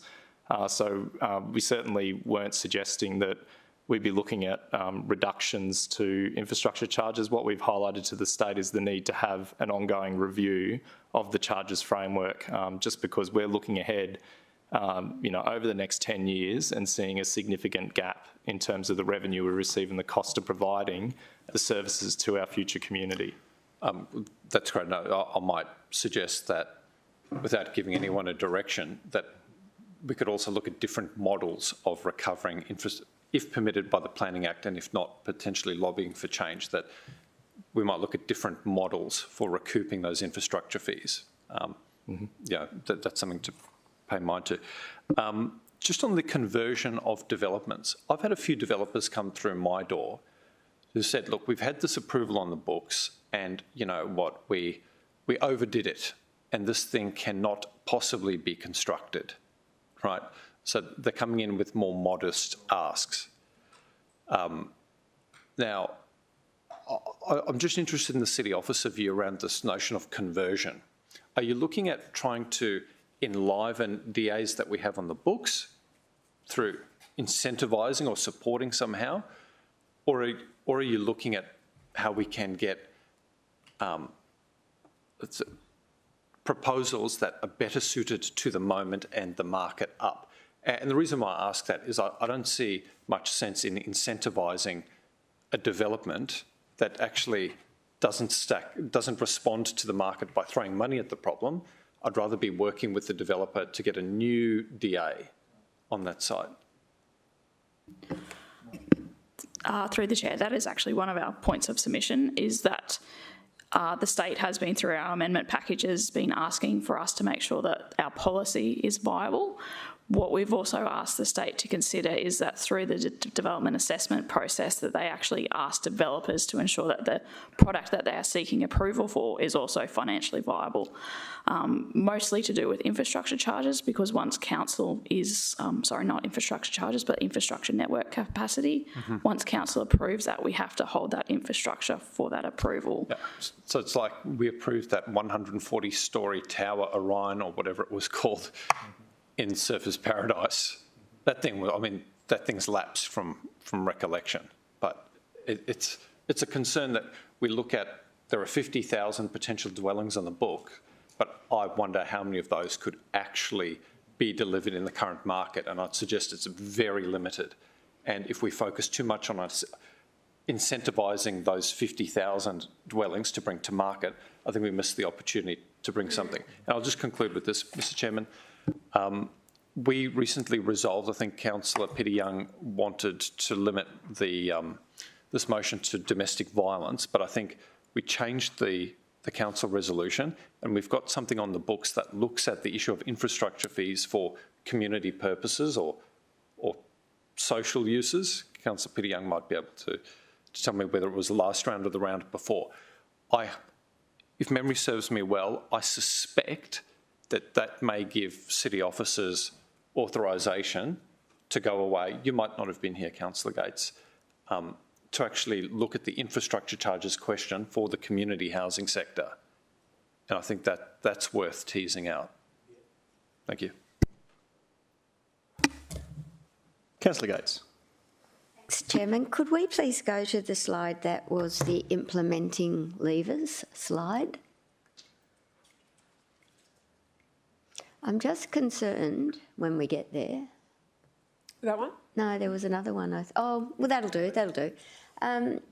So where we say here implement levers, mechanisms and incentives to stimulate housing development, and we give the example of stamp duty, I wonder in our submission, do we need to clarify? And this has something to do with my very vague knowledge of what may have been introduced yesterday that we've not yet been briefed on nor discussed. But I would hate the state to think that they could impose upon the city a requirement that prevented people from having the ability to submit in order to protect the character of their local area. And I heard a whisper that there may be an intent in that bill to make it illegal for submissions in a certain area. And I'm hoping it's not the gentle density area, I don't know. But it would be of real concern to us as a city if there were a change introduced to encourage development that restricted the ability of a community submission about a potential development.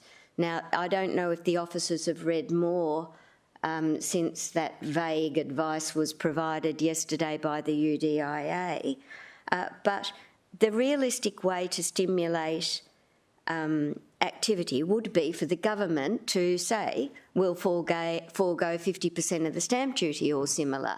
What I don't want to see happen, and what I want to be clear in our submission, is that no lever should ever be introduced that stops community consultation and input in areas where the character of the area, for example, our low density areas, is crucial to the community that lives there, and they do want to protect it. So I'm hoping we can understand what that bill proposes, which has not yet been adopted, and once we do that, we can indicate in our submission to the state about levers that we don't want them to be levers that impact on our particular interests of the local community. So have I got it wrong, or is that a possibility? Through you, Mr Chair. Apologies, Councillor Gates. I don't have any more information on that bill. I haven't had the time to look into it. I don't know if the state's sort of given us any updates themselves. I haven't seen it, but... Look, again, we're in a similar situation. We became aware of it yesterday. We've had a very quick look at it while we were sitting whilst the development applications were being considered, and we haven't really, it's quite a big document, so we haven't fully got our head around it. What we are reading there is that the state could call in development applications in an urban area, which is where it's a state priority, and that would take away the third-party appeal rights. And that's been couched in the context of infill and affordable housing. But there's not a lot of detail in that yet, because it is, the higher order bill introduced, which was introduced yesterday. I've had a brief discussion with the state this morning, but wasn't able to ascertain is it zone-based or use-based, and so it's very early days. I think for us with the housing supply statement, what we've highlighted is that it's a first draft, and that there would be ongoing discussion with the state as they consider the supply statement. It's meant to be more collaborative than what was stated in the draft Shaping SEQ update. So certainly we had a view that we would continue to talk to the state. This is the first iteration. It was obviously prepared prior to yesterday's announcement. So I think we would need to get further information, and we can report back to council once we've got that information. Thank you. I think it's really important, Chairman, because as we saw with our 4 rounds of community consultation about our targeted growth proposal, it was completely ignored, and for some unbelievable reason, it seems to me personally, and this is just a personal comment, that the state has in recent times wanted to not consider the feelings of the community as significantly as they are considering the view of the development sector, and to take away appeal rights in an area to encourage development, I think would be absolutely horrendous. And I really think, given it's the state's responsibility to provide social housing, that it should be the state, and we should make it really clear that it should be something within state control that actually stimulates the opportunity for social and affordable housing, and that council really doesn't have a very huge role to play in that, because we've tried to stimulate by planning scheme changes that have been rejected.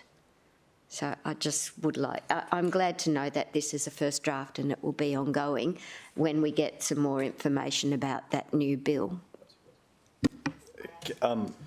Councillor Peter Young, did you have a question? Yes, please. I'm sorry, and then to Councillor McDonald.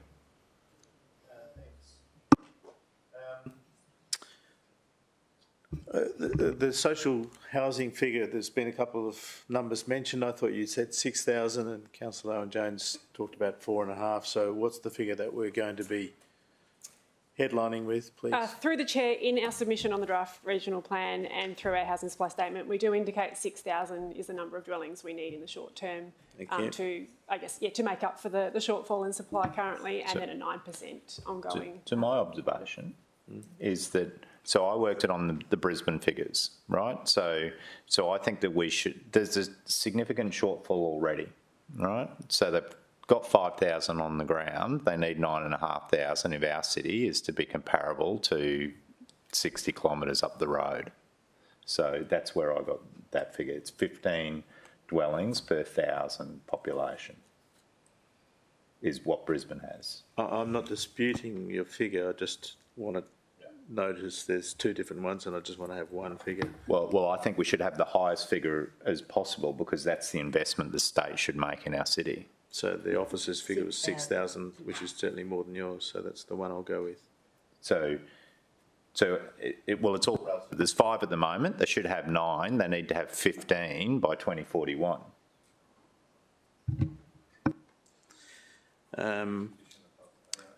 You mentioned a proposal to ascertain what the issues are for developers in regard to converting these existing DAs.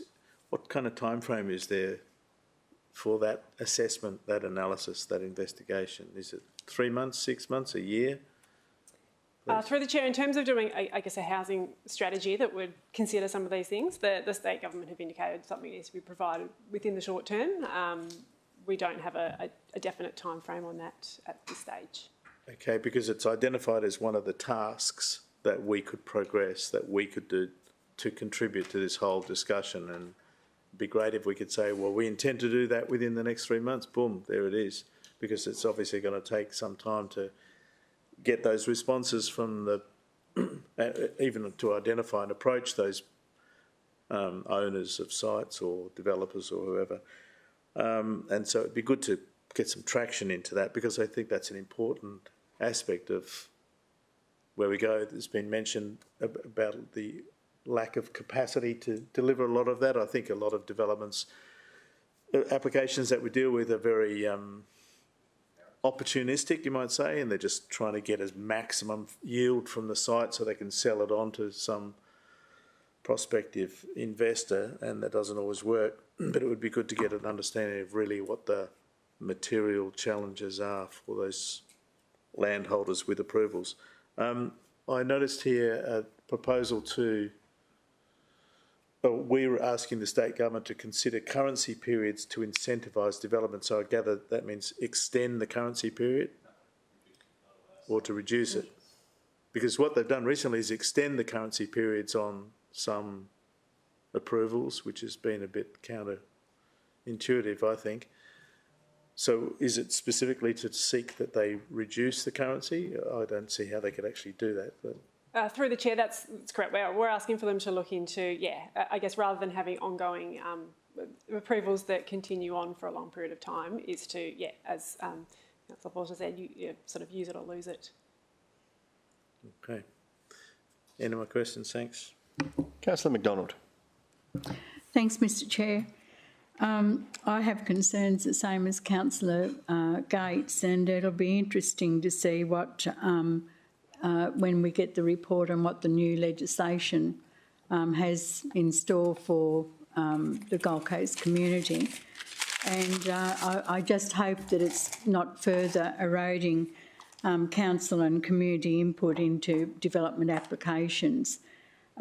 Certainly, if they're looking at redefining existing residential areas, the community should be very afraid of that move. You know, because I know that people buy in different areas of the city looking for a various lifestyle. And if they can't protect that lifestyle, that is of grave concern. In all of these discussions, have the state government advised, you know, because they're pushing all this population into the city, and we're getting some pretty dense areas, have they looked at, you know, providing for schools, hospitals, ambulance, fireys, police? Have any of that been in any of the discussions where they're going to supply? Because I was told that, for instance, on the southern Gold Coast, the nearest high school would be north of Nerang. Now, our schools, I think Palm Beach Currumbin High is one of the biggest schools in the state, and yet here we have, I'm not quite sure how many kilometres are away, but that was the planning of the school. So, you know, they're pushing all this work onto council, but we really don't know what they've got planned for future infrastructure. Have you had any discussions? Through the chair, the draft Shaping SEQ update was released in conjunction with an SEQ infrastructure supplement. So that does indicate some of the infrastructure that the state has considered as part of, I guess, so land use and infrastructure planning, making sure that they are going together. They have indicated that that document is likely to evolve and change between the draft that we've seen and the final document, and they have committed to an infrastructure strategy, I guess, to be delivered in 2025. Yes. So that, and again, as you can see, I guess in terms of our submission and our housing supply statement, it's the infrastructure is something we are asking the state. They need to commit to providing all of those types of infrastructure for the communities. And through... It's very expensive. So, Councillor McDonald, I just thought, and obviously there is a proper report to come out on the legislation introduced, but I think Councillor Gates was getting at that what we think may be in that legislation is removal of public notification, so removal of impact assessment over a lot of things, which, if it's similar to what they did down in Victoria recently, that covered a significant part of most areas where impact and therefore public notification and therefore appeal rights was lost, but we don't know that yet. So I'm sure as soon as the team, and possibly before next committee, because I'm sure it's going to get some public notice, but as soon as a memo could be sent to all councillors with a summary of what is in the legislation and what some of those early concerns could be. But share your thoughts that removing the community from the process even more is not an outcome that this council would be supportive of. Mr Chair, my concern is that not only will the community be removed, but also council, because with these committees that the state are setting up, I think that's where we're heading, that the state will be making a lot of these application decisions. Okay, do we have any other questions or statements that we'd like to discuss with officers? Okay, do we have a recommendation on this one? We do. We'll probably chewed up more time talking about this than you actually prepared this entire... Whose fault is it? Okay. No, submission. I'm just saying thank you very much for the great work. So, yeah. Asking questions. Okay. Someone has to. So acknowledging that, I get a sense that there's definitely parts of this we're not fully happy with, and we know that this is version 1. Guys, we're just about there. Just give me 30 seconds to get this done. So,